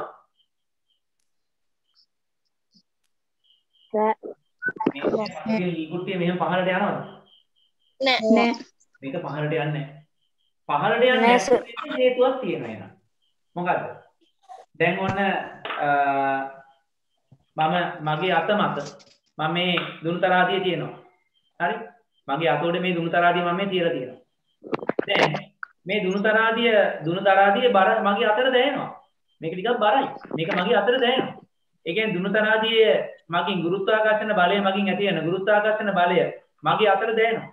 මේක දැන් මගේ අතට දැනුණට හැබැයි මෙයා පහළට යන්නේ නැහැ. ඇයි පහළට යන්නේ නැත්තේ? ගුරුත්වාකර්ෂණ බලය පහළට තියෙද්දී අපි මෙයාව ඉහළට ඔසවගෙන ඉන්නවා. මගේ අතරේ බර දැනෙන්නේ ඒක. ඔයාලා පොඩි බාල වඩාගෙන නැතිනේ.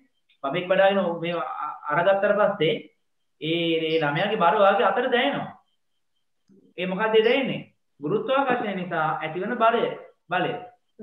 හැබැයි ඔයාලා අතින් උඩට ඔසවගෙන ඉන්නවා. ඔසවගෙන ඉන්න නිසා මොකද වෙන්නේ? මේ ළමයා බිමට වැටෙන්නේ නැහැ. ওই මොහොතක හරි ඔයාලට ඔසව ගන්න බැරි වුණොත් මොකද වෙන්නේ? අර ළමයා බිම වැටෙනවා.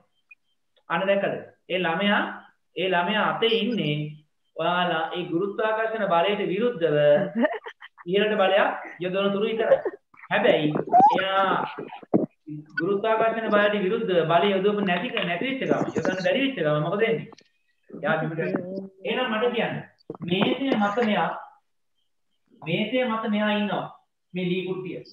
ලී කුට්ටිය මගින් ගුරුත්වාකර්ෂණ බලය පහළට තියෙනවා W කියලා එකක්. එහෙනම් අනිවාර්යයෙන්ම මේ ලී කුට්ටිය පහළට යන්නේ නැති වෙන්න මේසේ මත රැඳෙන්න තව බලයක් තියෙන්න ඕනද නැද්ද? ඕනි. තව බලයක් තියෙන්න ඕනේ. කවුද ඒ බලය යොදවන්නේ?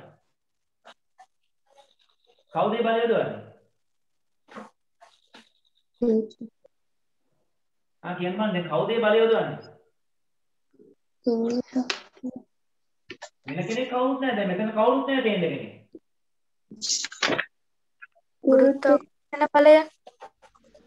ගුරුත්වාකර්ෂණ බලය. ගුරුත්වාකර්ෂණ බලය පහළට තියෙන්නේ. ගුරුත්වාකර්ෂණ බලය හැම වෙලාවෙම උත්සාහ කරන්නේ මේ වස්තුව පහළට ගන්න.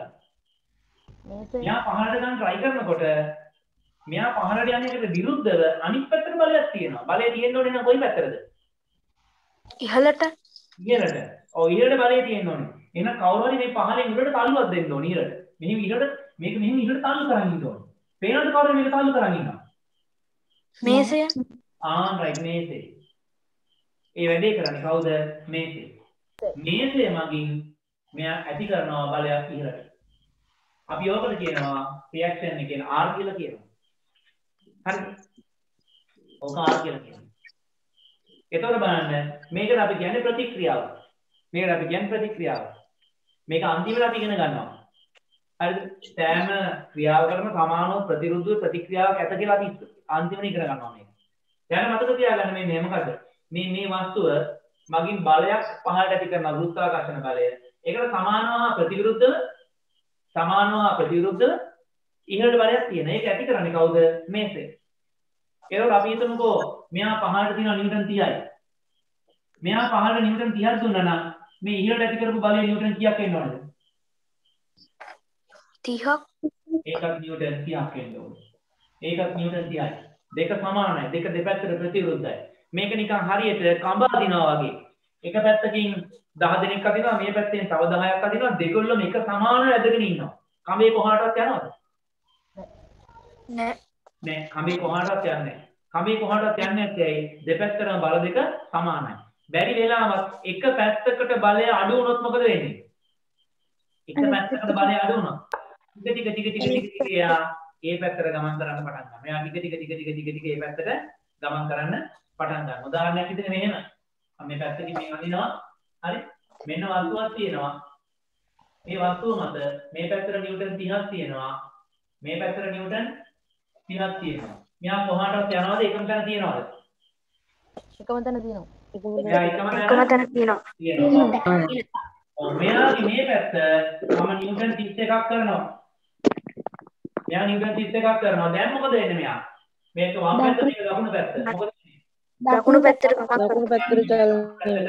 කරනවා. ඒ වෙලාවේදී කවුරු නැගලා මේ පැත්තට තව නිව්ටන් දෙකක් වැඩි කරලා මේ පැත්ත 32 කරනවා. දැන් මොකද වෙන්නේ? වම් පැත්තට. වම් පැත්තට. දකුණට ගිය එක එකපාර නතර වෙන්නේ නැහැ. ටික වේගය අඩු වෙලා නතර වෙලා ආය අනිත් පැත්ත හැරිලා වම් පැත්තට යන්න පටන් ගන්නවා. අන්න දැක්කද? දැන් එහෙනම් මෙතන බල දෙක සමතුලිතයි. අන්න බලන්න. බල දෙක සමතුලිතයි. බල දෙක සමතුලිතයි. දැන් සමතුලිත බල තියෙන්නේ. අසන්තුලිතයි කියන්නේ අසන්තුලිත බලයක් කියන්නේ මේ සමතුලිත බව බිඳෙන එක. දැන් මේ අවස්ථාවේ බල සමතුලිතයි. මෙතන අසන්තුලිත බලයක් වුණ බලන්න. මෙතන තියෙන්නේ අසන්තුලිත බලයක්. මේ පැත්තට 31යි, මේ පැත්තට 32යි. එතකොට මොකද වෙන්නේ? මෙයාලගේ මේ පැත්තට වැඩිපුර නිව්ටන් එකක් තියෙනවා. මේකට කියන්නේ අසමතුලිත බලය. මේ නිව්ටන් එක තමයි අසමතුලිත බලය. එතකොට නිව්ටන් කියන්නේ මොකද්ද? නිව්ටන් කියන්නේ වස්තුවක් මත අසමතුලිත බලයක් යෙදෙන තුරු. අසමතුලිත බලයක් යෙදෙන තුරු. ඒ කියන්නේ තාම අසමතුලිත බලයක් යෙදිලා නැහැ. ඒ කියන්නේ බල සමතුලිත වෙලා නම්. සරලව කිව්වොත් වස්තුවක බල සමතුලිත නම්. අසමතුලිත බලයක් යෙදෙන තුරු කියන එකෙන් අදහස් වෙන්නේ වස්තුවක් මත තියෙන බල සමතුලිත නම්. අපිට තේරෙන භාෂාවෙන් එහෙම කිව්වනම් හරි. වස්තුවක් මත බල සමතුලිත නම් එම වස්තුව නිශ්චලයි. එහෙම නැත්නම් ඒකාකාරී ප්‍රවේගයෙන් චලනය වෙනවා. එහෙම කිව්වම අපිට හරි ලේසියෙන් තේරෙනවා. හැබැයි නිව්ටන් කියපු කතාව අපි ඒ විදිහට පුරුදු වෙන්න ඕනේ. මොකද්ද නිව්ටන් කිව්වේ? වස්තුවක් මත අසමතුලිත බලයක් අසන්තුලිත බලයක් යෙදෙන තුරු එම වස්තුව නිශ්චලතාවයේ චලනය වෙන වස්තුව ඒකාකාරී ප්‍රවේගයෙන් චලනය වේ කියනවා. දැන් මේක බල සමතුලිත අවස්ථාව. මේක නිශ්චලයි. ඕන බල සමතුලිතලා මෙයා නිශ්චලව තියෙනවා. බල සමතුලිතයි. මෙයා නිශ්චලයි. හරි. එහෙනම් ඔන්න නිව්ටන් කියපු එක. අසමතුලිත බලයක් යෙදෙන තුරු වස්තුව නිශ්චලව පවතිනවා. එහෙම නැත්නම් ඒකාකාරී ප්‍රවේගයෙන් චලනය වෙනවා. ඒකාකාරී ප්‍රවේගයෙන් චලනය වෙනවා කියන එක ඔයාලට එකපාරටම තේරෙන්නේ නැහැ. එකපාරටම ඔයාලට ඒක තේරෙන්නේ නැහැ. හරිද? වස්තුවක් මත අසමතුලිත බලයක් යෙදෙන තුරු ඒකාකාරී ප්‍රවේගයෙන් චලනය වෙනවා කියන එක එකපාර තේරෙන්නේ නැහැ. ඔයාලා මෙන්න මෙහෙම හිතන්නකෝ.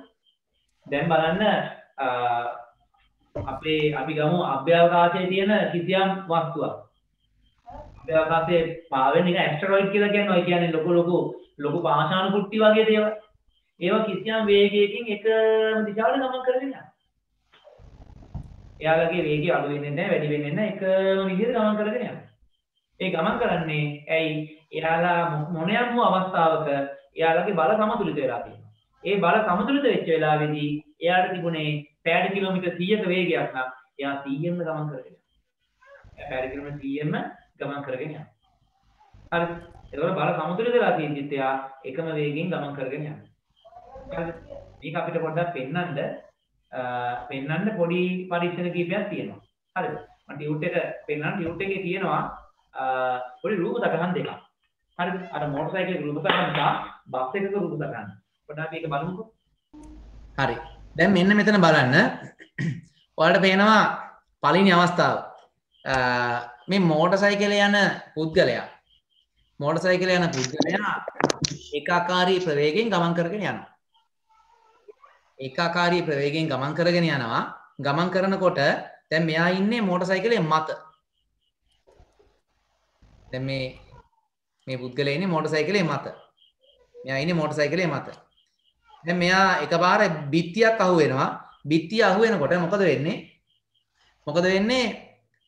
මෝටර් සයිකලේ චලිතය නතර කරන්න අසමතුලිත බලයක් යෙදෙනවා මෝටර් සයිකලේ මත. ඒ අසමතුලිත බලය දෙන්නේ මෝටර් සයිකලේ මත විතරයි. එතකොට මේ පුද්ගලයා මත අසමතුලිත බලය එදිලා තියෙන්නේ.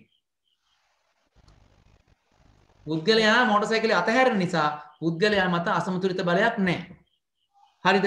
එතකොට මොකද වෙන්නේ? එයා මත අසමතුලිත බලයක් නැති නිසා එයා ඒ ගිය ප්‍රවේගයෙන්ම යනවා. ඒ ගිය ප්‍රවේගයෙන් යන නිසා මොකද වෙන්නේ? මේ පුද්ගලයා මෝටර් සයිකලේ අතහැරිලා එයා ඉහළින් ගිහිස වෙනවා. ඔයාලා මේක ඕනතරම් දැකලා තියෙනවනේ. ඔයාලා වේගෙන් බයිසිකල් අරන් ගිහලා ගස් වලින් හැප්පිලා සමහරවිට උඩින් ගිහිල්ලා වැටෙනවා.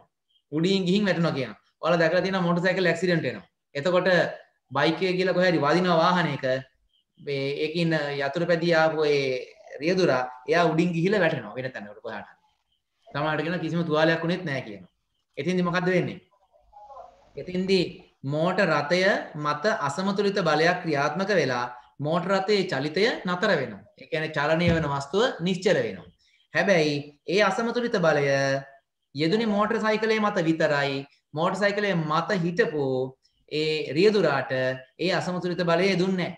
ඒක ක්‍රියාත්මක වෙච්ච නැති නිසා එයා මොකද වෙන්නේ? එයා ඒ ආපු ප්‍රවේගයෙන්ම මෙහෙම ඉස්සරහට චලනය වෙනවා. එහෙනම් බලන්න ඒක හරි. එතකොට නිව්ටන් කියපු කතාව හරි. අසමතුලිත බලයක් යෙදෙන තුරු ඒකාකාරී ප්‍රවේගයෙන් ඒ කියන්නේ චලනය වෙන වස්තුව ඒකාකාරී ප්‍රවේගයෙන් ගමන් කරනවා. දැන් අසමතුලිත බලය මෙයාගේ නැති නිසා එයා ඒ වේගයෙන් ඉස්සරහට යනවා. දැන් ඊළඟ අවස්ථාව මෙන්න නිශ්චල අවස්ථාව. දැන් මේ තියෙන්නේ මේ බස් එකක්. ඔයාලා ඕන තරම් මේ වැඩේ ඔයාලට වෙලා තියෙනවා.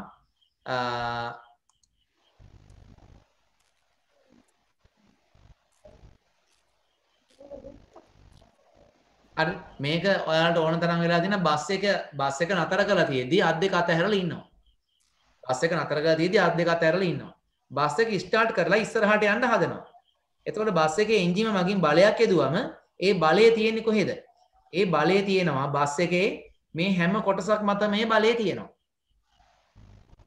දැන් මේ බලන්න මේ පළවෙනි පුද්ගලයා මේ බස් එකේ මේ බාර් එක අල්ලන් ඉන්නවා. එතකොට එයාගේ පාද දෙක බස් එකේ යට කොටසේ ගෑවිලා තියෙනවා. එතකොට මොකද වෙන්නේ? මේ බස් එක මගින් එන්ජිම මගින් ඇති කරන බලය බස් එකේ සෑම කොටසක් මතම යෙදිලා තියෙන නිසා මෙයාගේ පාද බස් එකේ මේ යට තියෙන තහඩුවේ ගෑවිලා තියෙන නිසා පාද මතත් ඒ බලය ඇති වෙනවා.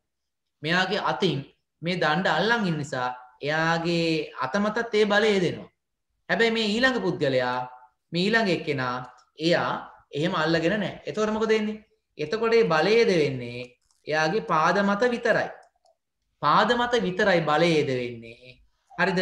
එයාගේ හිස කොටස කඳ කොටස මත බලයක් ඇති කරන්න කෙනෙක් නැහැ. එතකොට අසමතුලිත බලය ඇති වෙන්නේ පාද මත විතරයි. හිස කොටස මත ඒ කියන්නේ හිස කොටස මත අසමතුලිත බලයක් නැහැ. ඒ නිසා මොකද වෙන්නේ? ඒ නිසා බස් එක ඉස්සරහට ඇදෙනකොට බලය දෙන්නේ කකුල් දෙක විතරක් නිසා කවුරු හරි මෙයාගේ කකුල් දෙකෙන් ඇද්දා වගේ දෙයක් එන්නේ. ඒ නිසා මොකද වෙන්නේ? මෙයා මේ විදිහට ඇලවෙනවා. ඇලවෙච්ච ගමන් මෙයා වැටෙනවා. දැන් ඕනතරම් ඔයාලට වෙලා ඇති බස් එකේ හිටගෙන නිකන් ඉන්නකොට බස් එක ඇද්දුවොත් එක පාරටම ඔයාලා පිටිපස්සට වැටෙන්න යනවා. ඒ වැටෙන්න යන්න හේතුව තමයි කකුල් දෙක මත විතරයි අසමතුලිත බලය ඇති උනේ. ඔයාගේ හිස සහ අත් කියන කොටස් මත අසමතුලිත බලයක් ඇති උනේ නැහැ. ඒ නිසා ඒවා නිශ්චලතාවයේ පැවති වස්තු නිශ්චලතාවයේම තිබුණා. ඒ නිසා මොකද උනේ? හිස කොටස කොහෙවත් ගියේ නැහැ. කකුල් දෙක විතරක් ගිය නිසා සිරුර ඇලුණා. මෙයා වැටෙන්න යනවා. එහෙනම් ඔන්න ඒක සරලව එහෙම මතක තියාගන්න. නිව්ටන්ගේ පළවෙනි නියමය මේක ලියා ගන්න. ලියලා කටපාඩම් කරගන්න. හොඳයි අපි ඊළඟට බලමු නිව්ටන්ගේ දෙවෙනි නියමය. දැන් මෙහෙම හරිනේ. ඔයාලා ඔය නිව්ටන්ගේ පළවෙනි නියමය ඔප්පු කරපු විදිය. ඊළඟට දැන් දෙවෙනි නියම ඔප්පු කරන විදිය. ඕවා මේ උදාහරණ පොඩ්ඩක් තේරුම් ගන්න උත්සාහ කරන්න. ඒක තේරෙන්නේ නැත්නම් ප්‍රශ්නයක් නැහැ. ඒක තේරෙන්න නම් ප්‍රශ්නයක් නැහැ. මොකද ඒ උදාහරණ වලින් මේ සාමාන්‍ය විභාගයේ ප්‍රශ්න හැදෙන්නේ නැහැ. ඒ වගේ සරල දේවල් අහන්නේ නැහැ. හරිද? ඔයාලට සංකීර්ණ වුණාට ඒ වගේ සරල දේවල් අහන්නේ නැහැ. ඔයාලට ওই නියම ටික තමයි මතක තියාගන්න ඕනේ. ඔය නියමය පැහැදිලි කරන්න තමයි ඔය උදාහරණ ටික තියෙන්නේ. හරි. ඊළඟට බලමු නිව්ටන්ගේ දෙවන නියමය. නිව්ටන්ගේ දෙවන නියමය. දැන් මෙන්න මේ දෙයක් තියෙනවා. වස්තුවක් මත අසමතුලිත බලයක් යෙදෙනවා නම් මේ වස්තුව ඒකාකාරව එක පැත්තකට ගමන් කරගෙන යනවා. දැන් අපි හිතමුකෝ මේසයක් මත ලී කුට්ටියක් තියෙනවා. මේසයක් මත ලී කුට්ටියක් තියෙනවා. මේ පැත්තට නිව්ටන් 30ක් තියෙනවා. මේ පැත්තට නිව්ටන් 29ක් තියෙනවා. දැන් මෙයා මත බල සමතුලිතයිද එහෙම නැත්නම් අසමතුලිත බලයක් තියෙනවද මෙයා මත? මෙයා මත බල සමතුලිත වෙලාද නැත්නම් අසමතුලිත බලයක් තියෙනවද මෙයා මත? අසමතුලිත බලයක් වෙනවා. මෙයා මත අසමතුලිත බලයක් තියෙනවා. කොයි පැත්තට අසමතුලිත බලය තියෙන්නේ? නිව්ටන් 29. අසමතුලිත බලය තියෙන්නේ කොයි පැත්තටද? අසමතුලිත බලය හොයාගන්නේ මෙහෙම. ඉස්සෙල්ලා බලන්න දෙක බැලන්ස් වෙන්නේ කොහොමද කියලා. දෙක බැලන්ස් වෙන්නේ කොහොමද? දෙක බැලන්ස් වෙන්නේ මෙයාට 29 නම් මේ පැත්තට 29යි. හැබැයි වැඩිපුර එකක් තියෙනවා. එහෙනම් වැඩිපුර එක තියෙන පැත්ත තමයි අසමතුලිත බලය තියෙන පැත්ත. මේ පැත්තට 29යි මෙහාට 30යි කියන්නේ 29යි සහ තව වැඩිපුර එකයි. එහෙනම් අසමතුලිත බලය තියෙන්නේ කොයි පැත්තටද? අසමතුලිත බලය තියෙන්නේ දකුණු පැත්තට නිව්ටන් 30 තිබ්බ පැත්තට. ඒක අපි මෙහෙම මෙන්න මෙහෙම ලියන්න පුළුවන් වුණා. මේ බල ඔක්කොම අයින් කරලා හරිද? මෙතන නිව්ටන් එකයි කියලා ලියන්න පුළුවන් ඔය. මට කියන්න මෙහෙම ලියන එකයි හරිද? මෙහෙම ලියන එකයි දෙක එකයිද වෙනස්ද?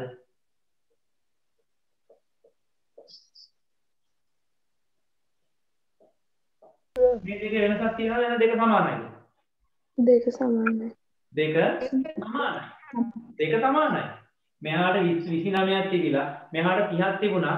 මේ අපිට මෙහාට තියෙනවා 1000ක්. මෙහාට 1001ක්. ප්‍රශ්නයක් නැහැ. ඇයි ඒ? මේ 1000ට මේ 1000ක් කැපිලා යනවා. මෙයා එකකින් අදයි යනවා වගේ. අනේක තමයි මෙන්න මේක තමයි එතකොට අසමතුලිත බලය. මේ අසමතුලිත බලය නිසා මොකද වෙන්නේ? අසමතුලිත බලයක් තියනවා නම් විතරයි හරි. අසමතුලිත බලයක් තියෙනවා නම් නිශ්චල වස්තුව චලනය වෙන්න පටන් ගන්නවා. හරිද? චලනය වෙන වස්තු නිශ්චල වෙන්නත් පුළුවන්. එහෙම නැත්නම් චලන වේගය වැඩි කරන්නත් පුළුවන්. හරිද? ඒවයි ගොඩක් ඒවා තියෙනවා. හරිද? එතකොට දැන් මෙයා චලනය වෙන්නේ කොයි පැත්තටද? මේ අසමතුලිත බලය දෙන පැත්තට. දැන් මෙන්න මෙහෙම හිතන්නකො. දැන් කරත්තයක් තියෙනවා. කරත්තය අදින්න එක ගුණයි. එක ගුණයක් එකතු වෙලා කරත්තයක් අදින්න. එතකොට යා හරි අමාරුවෙන් අසමතුලිත බලයක් ඇදලා කරත්තේ හිමීට ඇදගෙන යනවා. ඔය කරත්තේ ගුණ දෙන්නේ කෙරේ හොත් මොකද වෙන්නේ? මෙයාට අදින්න පුළුවන් මේක වැඩි වෙනවා. අනේ කියන අසමතුලිත බලය වැඩි වෙනකොට මෙයා වැඩි වේගකින් ගමන් කරන්න පටන් ගන්නවා. නේ? ඔයාලා දන්නවනේ කෝච්චි තියෙනවා, සමහර කෝච්චි තියෙනවා දෙපැත්තේ එන්ජින් දෙකක් තියෙනවා. සමහර කෝච්චි තියෙන එක එන්ජිමයි. මේ එන්ජින් තියෙන කෝච්චිය ස්ටාර්ට් කරලා හිමීට වේගය වැඩි කර ගන්නවා. එන්ජින් දෙකක් තියෙන කෙනා මොකද කරන්නේ? ඉස්සරහින් අදිනකොට පිටිපස්සෙන් තල්ලු කරලා එකපාර මෙයාට පුළුවන් වේගය වැඩි කර ගන්න. බලවේග කට්ටල කියලා අහලා තියෙනවද? බලවේග පවර් සෙට් කියලා කියන්නේ. එන්ජින් දෙකක් තියෙනවා දෙපැත්තෙන්. ඉක්මනට වේගය වැඩි කරලා ටග්ගාල් පිකප් කරනවා කියන්නේ පිකප් කරනවා කියලා කියන්නේ වේගය ඉක්මනට වැඩි කරලා මෙයාට පුළුවන් හරි ඉක්මනට යාගේ වේගය වැඩි කරගන්න. ඒ කියන්නේ දැන් මොනවද? දැන් මම පොඩි උදාහරණයක් ඔයාලට දැන් මේ ලී කුට්ටිය මේ මේසේ මත ඇදිලා යනවා. හරිද? ලී කුට්ටිය මේසේ මත ඇදිලා යනවා.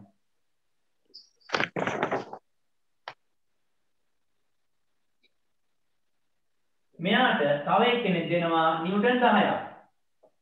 මට කියන්නකෝ වැඩිම වේගෙන් ඇදිලා යන්නේ නිව්ටන් 1ක් දුන්නේ එකද නිව්ටන් 10ක් දුන්නේ එකද? නිව්ටන් 10ක් දුන්නා. වැඩි වේගෙන් ඇදිලා යන්න ඕනේ මේකෙන් නිව්ටන් 1ක් දෙන කෙනාද නිව්ටන් 10ක් දෙන කෙනාද? නිව්ටන් 10ක්. නිව්ටන් 10ක් දෙන කෙනා වැඩි වේගෙන් ඇදිලා යනවා. අර මම කලින් කිව්වා වගේ කරත්තෙට ගොන්නු දෙන්නේ ගැට ගැහුවොත් එයාට වේගෙන් ඇදගෙන යන්න පුළුවන්. මේ එක කොනෙක් ගැට ගහලා ඉන්නවා. හරිද? එතකොට මේ එකම වස්තුව එකම જાති ලී කුටි දෙකක්. එකම જાති ලී කුටි දෙකක්. එක්කෙනේ නිව්ටන් 1කින් අදිනවා. එයා හිමීහිට අදීගෙන යනවා. නිව්ටන් 10කින් අදිනකොට එයා වේගෙන් අදීගෙන යනවා. අකටද ඔයාලා කිව්වා අපි මේවා මීට කලින් ඉගෙන ගත්තා. තරණය. ඒක මතක තියාගන්න. මෙයා නිව්ටන් 1 අදනකොට මෙයාගේ ත්වරණය අඩුයි. මෙයාගේ ත්වරණය අඩුයි.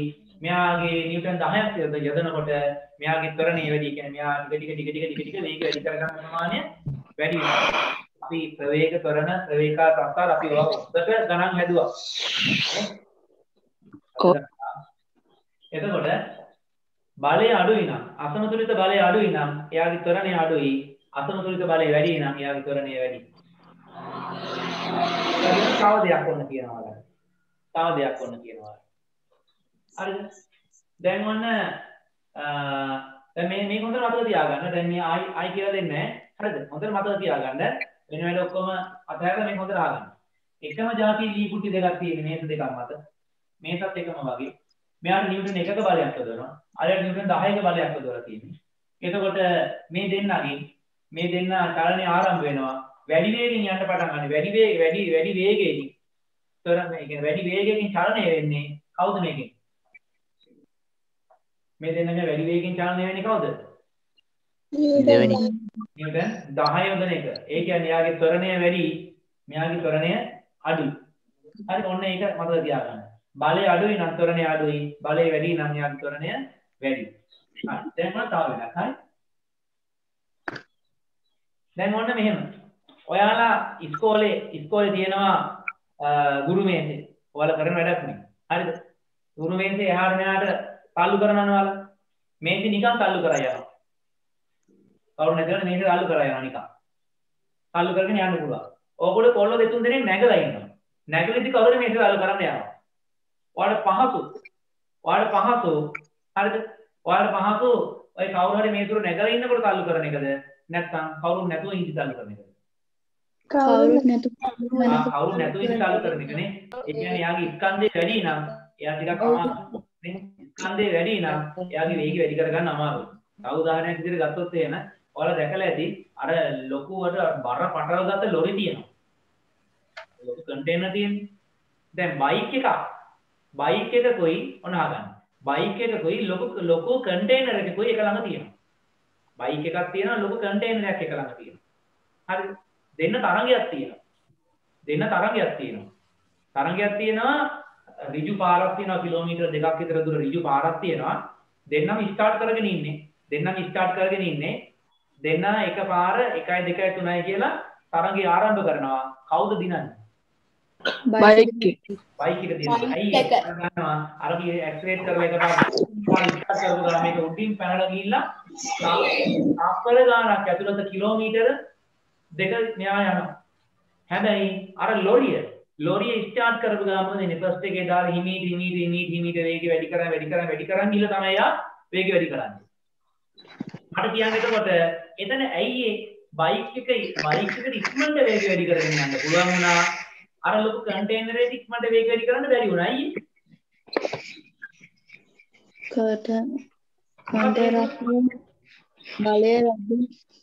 බලය නෑ. ඒක එන්ජිම ගත්තොත් එහෙම කන්ටේනර් එකෙන් බලය වැඩිනේ. බයික් එකෙන් බලය අඩුයිනේ. චලිතය. බර වැඩි. බර. කවුද බර වැඩි? බර වැඩි. කන්ටේනර්. කන්ටේනර් එක බර කියන්නේ බාබුදා. බර කන්ටේනර්. අපි ඔයගොල්ලෝ කියන්නේ මොකද්ද? ස්කන්ධය වැඩි. කන්ටේනර් එකේ ස්කන්ධය වැඩි. ස්කන්ධය වැඩි නිසා එයාට මොකද වෙන්නේ? එයා කරන්නේ හිමීට. එයා හිමීට තමයි ඒක කරන්නේ. හරි. ඒකේ ප්‍රස්ථාරයෙන් දුත් මෙහෙම එන්නේ.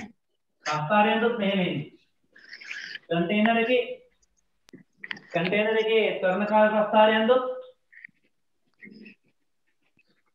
කන්ටේනර් එක එයාගේ ත්වරණය එන ප්‍රවේගකාල ප්‍රස්ථාරය කියමු නේ ත්වරණය ගමු හරිද එයා ත්වරණය ටික වැඩි කරන්න කන්ටේනර් එක බයික් එකට පුළුවන් ස්පින් ගාන වැඩි කරන්න යන්න බයික් එක තෙනිකව වැඩි කර ගන්නවා ඇයි යාගේ ස්කන්ධය අඩුයි ස්කන්ධය අඩු නිසා යාට තෙනිකව යන්න පුළුවන් හරිද ස්කන්ධය වැඩි වුණාම යා හිමි තමයි යන්නේ තව දෙයක් වුණා හිතන්න ඉස්කෝලේ තියෙනවා යගුලිය සහ ටෙනිස් බෝලයක් යගුලිය ටෙනිස් බෝලයක් හරිද ඔයාලට කියනවා අල්ලු කරලා රෝල් කරලා අතින් රෝල් කරලා යවන්න කියන ඉස්සරහට පාපේ රෝල් කරලා යවන්න බෝලේ ටෙනිස් බෝලේ එහෙම අල්ලු කරලා තමයි යාව ටිකක් වැඩි කරන්න වෙන්නේ මේක මොකද යටි ස්කන්ධය වැඩි වෙන විට ත්වරණය අඩු වෙනවා ස්කන්ධය අඩු වෙන විට ත්වරණය වැඩි වෙනවා ඔන්න දැන් දෙකක් කියලා දුන්නා කිසියම් වස්තුවක ස්කන්ධය හරි ස්කන්ධය අඩු නම් ත්වරණය මොකද වෙන්නේ ස්කන්ධය අඩු නම් ත්වරණය වැඩි වෙනවා දැන් අර බයික් එකේ කන්ටේනර් එකේ කතාව මතක් කරගන්න බයික් එකට ඉක්මනට ත්වරණයලා යන්න පුළුවන් කන්ටේනර් හිමීට තමයි ගමන පටන් ගන්නේ ත්වරණය වැඩි එතකොට ස්කන්ධය වැඩි වෙනවා හරිද ස්කන්ධය වැඩි වෙන විට තරණය අඩුවේ ඔව් ඔබට කලින් කතා කරපු එක බලය අඩු වෙන විට තරණය අඩුවේ තරණය අඩු වෙනවා ඊළඟට බලය වැඩි වෙන විට තරණය වැඩි වෙනවා ස්කන්ධයට අපි දානවා මෑත් m කියලා දානවා තරණයට දාන සිම්පල් a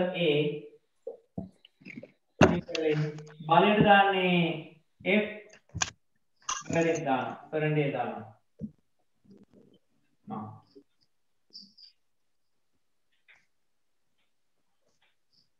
දැන් ගණිතමය කොටසක් එනවා මෙතනට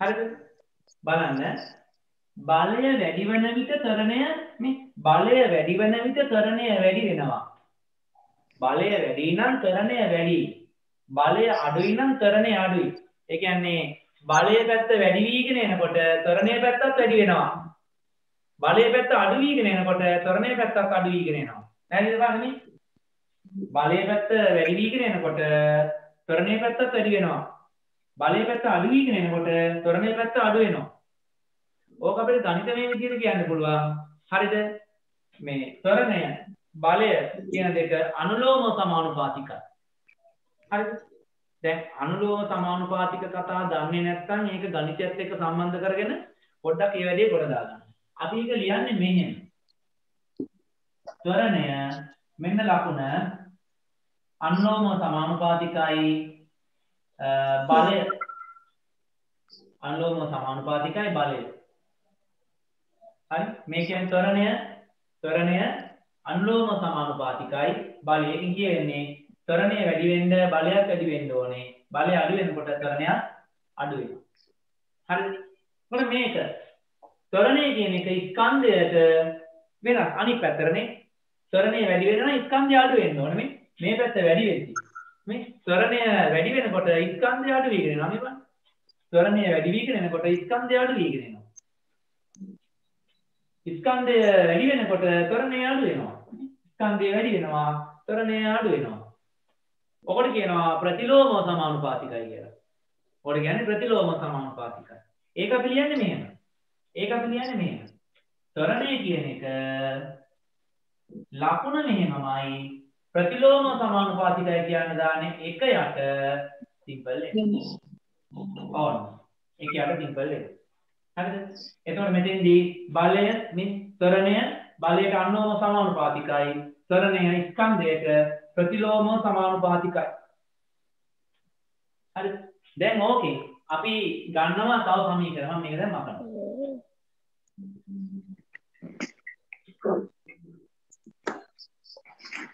මේක අපි ගන්න මේක මම කියනවා පළවෙනි සමීකරණය මේක දෙවෙනි සමීකරණය මේ බලන්නකෝ. මේ දෙපැත්තෙම ඉන්න තරණය සිම්පල් A ඉන්නවා. අනුලෝම සමානුපාතික ලකුණු තියෙනවා. හරිද? මෙතන එකයට m ඉන්නවා. මේ f ඉන්නවා. මේක අපිට 1 හා 2 ලියන්න පුළුවන්. Simple A අනුලෝම සමානුපාතිකයි. උඩ තියෙනවා f යට තියෙනවා m.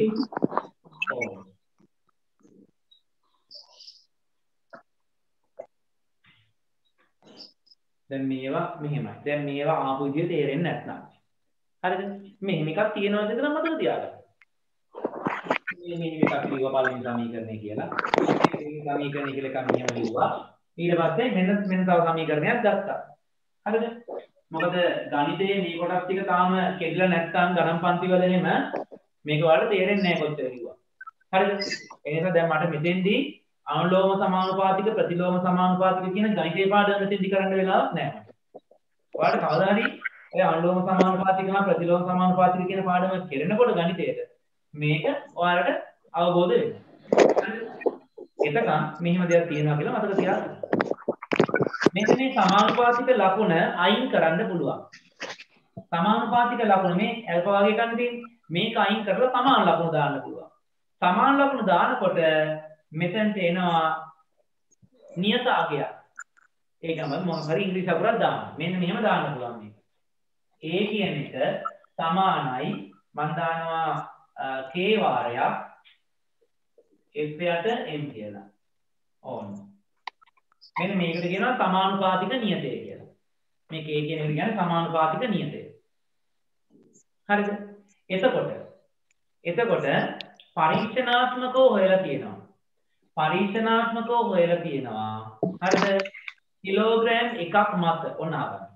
පරීක්ෂණාත්මකව හොයලා තියෙනවා මෙන්න m ස්කන්ධයේ කිලෝග්‍රෑම් 1යි. කිලෝග්‍රෑම් එකක් මත මේ ත්වරණය 1යි mx ඍණ 2ක ත්වරණයක් ලබා දීමට කිලෝග්‍රෑම් එකක් මත තප්පර වර්ගයට මීටර 1ක ත්වරණයක් ලබා දීමට ලබා දෙන්න ඕන බලය නිව්ටන් 1යි කියලා හොයාගෙන තියෙනවා. හරිද? A කියන එක එකක් වෙන්න ස්කන්ධය එකක් වෙලා A කියන එකත් එකක් වෙන්න බලය එකයි කියලා හොයාගෙන තියෙනවා. ඒක හේතුව කොහොමද? පරීක්ෂණ කරලා. ඒ පරීක්ෂණ කරලා හෙව්වට පස්සේ මෙයත් එකයි නම් මෙයත් එකයි නම් මෙයත් එකයි නම් මෙන්න බලන්න. A කියන එකත් එකයි. K කියන එක එහෙම තියෙනවා. F කියන එකත් එකයි. යට M කියන එකත් එකයි. එහෙනම් දැන් K කියන එක අගේ වල කියන්න ඕන මට. එක සමානයි k වාරයක් එක බෙදීම 1. මොකක්ද දෙන්න ඕනේ k වලගේ උත්තරේ? මේක සුළු කරොත් එක සමානයි k වාරයක් එක බෙදීම 1 කියන්නේ 1යි. නේ 1යි k කියන්නේ 1යි නේද? අපි 1 කියන එක ලියන්න ඕනේ නේද? එක සමානයි 1යි k. එහෙනම් k සමානයි කීයද? k සමානයි 1යි. පරීක්ෂණාත්මකව හොයලා තියෙනවා k සමානයි 1යි කියලා. පරීක්ෂණාත්මකව හොයලා තියෙනවා k සමානයි 1යි කියලා. ඒ කියන්නේ ස්කන්ධයේ කිලෝග්‍රෑම් එකක් මත වර්ග මීටරයට නිව්ටන් 1ක ත්වරණයක් ලබා දීමට ලබා දෙන්න ඕන බලය නිව්ටන් 1ක් කියලා පරීක්ෂණාත්මකව හොයලා තියෙනවා. ඒ අනුව k සමානයි 1යි කියලා අරගෙන තියෙනවා. ආන්න k සමාන 1 k සමාන 1යි නම් මෙතන 1යි නම් ඔන්න ආය සමීකරණ ලියනවා a සමානයි f බෙදීම m ඒ කියනොත් ඒක දාලා තියෙනවා. මේ පැත්තට ගන්නවා. හරස් ගුණ කරනවා. මේක හරස් ගුණ කරාට පස්සේ එනවා මේ m එක මෙහාට දානවා. එතකොට එනවා මොකද්ද? m සමානයි f. මේක මෙහාට දානවා. අපි ඔක කියන්නේ කොහොමද? f සමානයි m මෙන්න අතිශයින් වටිනා සමීකරණයක්. නිව්ටන්ගේ දෙවන නියමයෙන් තමයි ඔක අපි හදාගන්නේ. නිව්ටන්ගේ දෙවන නියමය. මම දැන් ආයතනය පොඩ්ඩක් කියනවා. මේක ඉස්සෙල්ලා මම කතා කරේ හරිද? අර බලයත් එක්ක. මම කිව්වා අර කරක්ක දෙන හරක් දෙන්න. එක හරකෙකුට වේගෙන් අදින්න අමාරුයි. හරිද? වෙලාවක් යනවා. හරි. එක හරකෙකුට වේගෙන් අදින්න අමාරුයි. හැබැයි හරක් දෙන්නෙකුට වේගෙන් අදින්න පුළුවන්. ඒ කියන්නේ බලය වැඩි වෙන විට ත්වරණය වැඩි වෙනවා. බලය වැඩි වෙද්දී ත්වරණය වැඩි වෙනවා. බලය අඩු වෙද්දී ත්වරණය අඩු වෙනවා. ඒක තමයි මෙතන කිව්වේ මේ බලය ත්වරණය. ත්වරණය වැඩි වෙනකොට බලයක් ඇති වෙනවා. බලය අඩු වෙද්දී ත්වරණයක් අඩු වෙනවා. ඒකයි ඒ ත්වරණය අනුලෝම සමානුපාතිකයි බලය කියලා අපි ලිව්වේ. ඊළඟට ස්කන්ධය මම අර කිව්වේ මෝටර් සයිකලේ ට්‍රක් එකේ කතාව. මෝටර් සයිකලේකුයි ට්‍රක් එකේකුයි ටිපර් එකකුයි එක ළඟ තියලා මේ තරංගයක් තිබ්බොත් මෝටර් සයිකලේ වේගෙන් ගමන් කරන්න පටන් ගන්නවා. ටිපර් එක හිමි යන වේගය වැඩි කරන්නේ. හේතුව ටිපර් එකේ ස්කන්ධය වැඩි. ස්කන්ධය වැඩි වෙද්දී ත්වරණය අඩු වෙනවා. ස්කන්ධය අඩු වෙද්දී ත්වරණය වැඩි වෙනවා. ඒක තමයි මේ කිව්වේ. ඒ කියන එක ප්‍රතිලෝම සමානුපාතිකයි m. ඒ කියන්නේ ස්කන්ධය වැඩි වෙන විට ත්වරණය අඩු වෙනවා. ස්කන්ධය අඩු වෙද්දී ත්වරණය වැඩි වෙනවා. මෙන්න සමීකරණ දෙකෙන් අපි මේ තව සමීකරණයක් ගත්තා. මෙතන එක නෙමෙයි.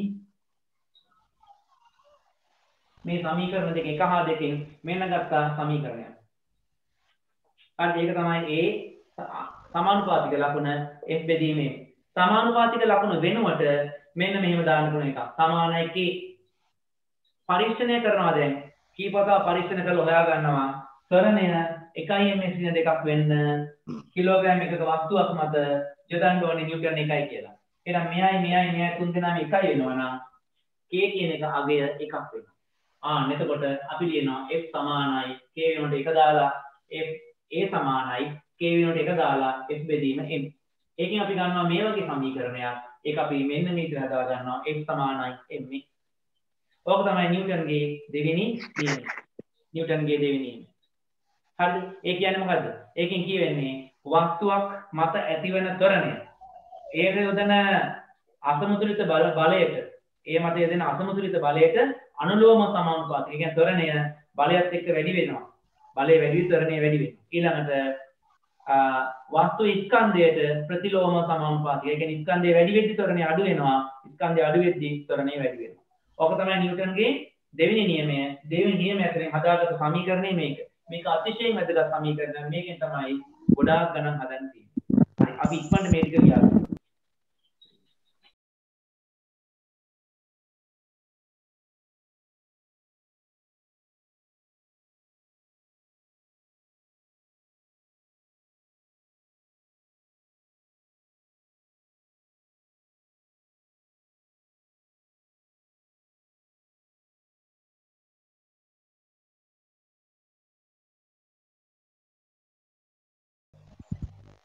අර ඔක ලියා ගන්නකම් බලන්න. ඔය පළවෙනි රූපේ තියෙන්නේ අර සත්තු දෙන්නෙක් එකතු වෙලා අර ගලක් එක්ක තියෙන අර කරත්තය අදිනවා. ඒකෝට යාළුවා වැඩි ත්වරණයකින් යන්න පුළුවන්. හැබැයි එක්කෙනෙක් ඉන්නකොට යාළුවාගේ ත්වරණය අඩු වෙනවා. ඊළඟට දැන් මේ ගෑල් ළමයා මලකුත් ඔලුවේ ගහගෙන බලන් ඉන්නවා කාටද වැඩියෙන් අදින්න පුළුවන් කියලා. නේද? අඩි ගලක් දාගෙන අර පණ දාගෙන අදිනවා. උරේක අදින්න අමාරුයි. ඇයි ඒ? ඡන්දය වැඩි වෙනකොට ත්වරණය අඩු වෙන නිසා. අපි අනිත් එක්කෙනා නිකම්ම අර පොඩි ගල් කැටයක් ඇදලා දානවා. ඒ කියන්නේ යාගේ ස්කන්ධය අඩු නිසා යාගේ ත්වරණය වැඩි.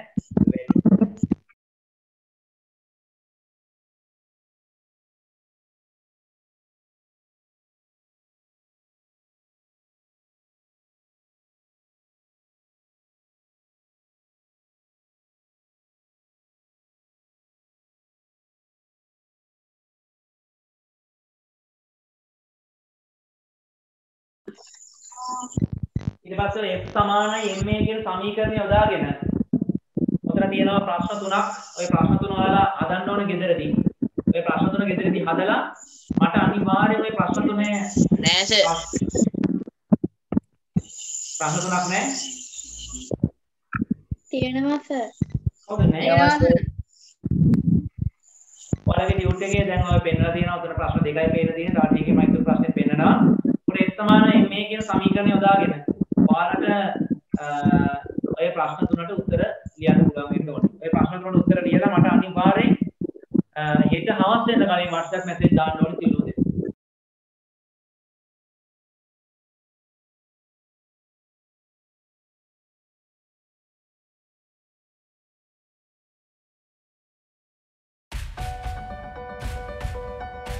එහෙමනම් අපි අදට පන්ති නතර කරනවා. අපි ලබන බ්‍රාන්ච් එකෙන් මේ කිසිම ටික ඔක්කොටම සුබ රාත්‍රියක්. අයබෝවන්.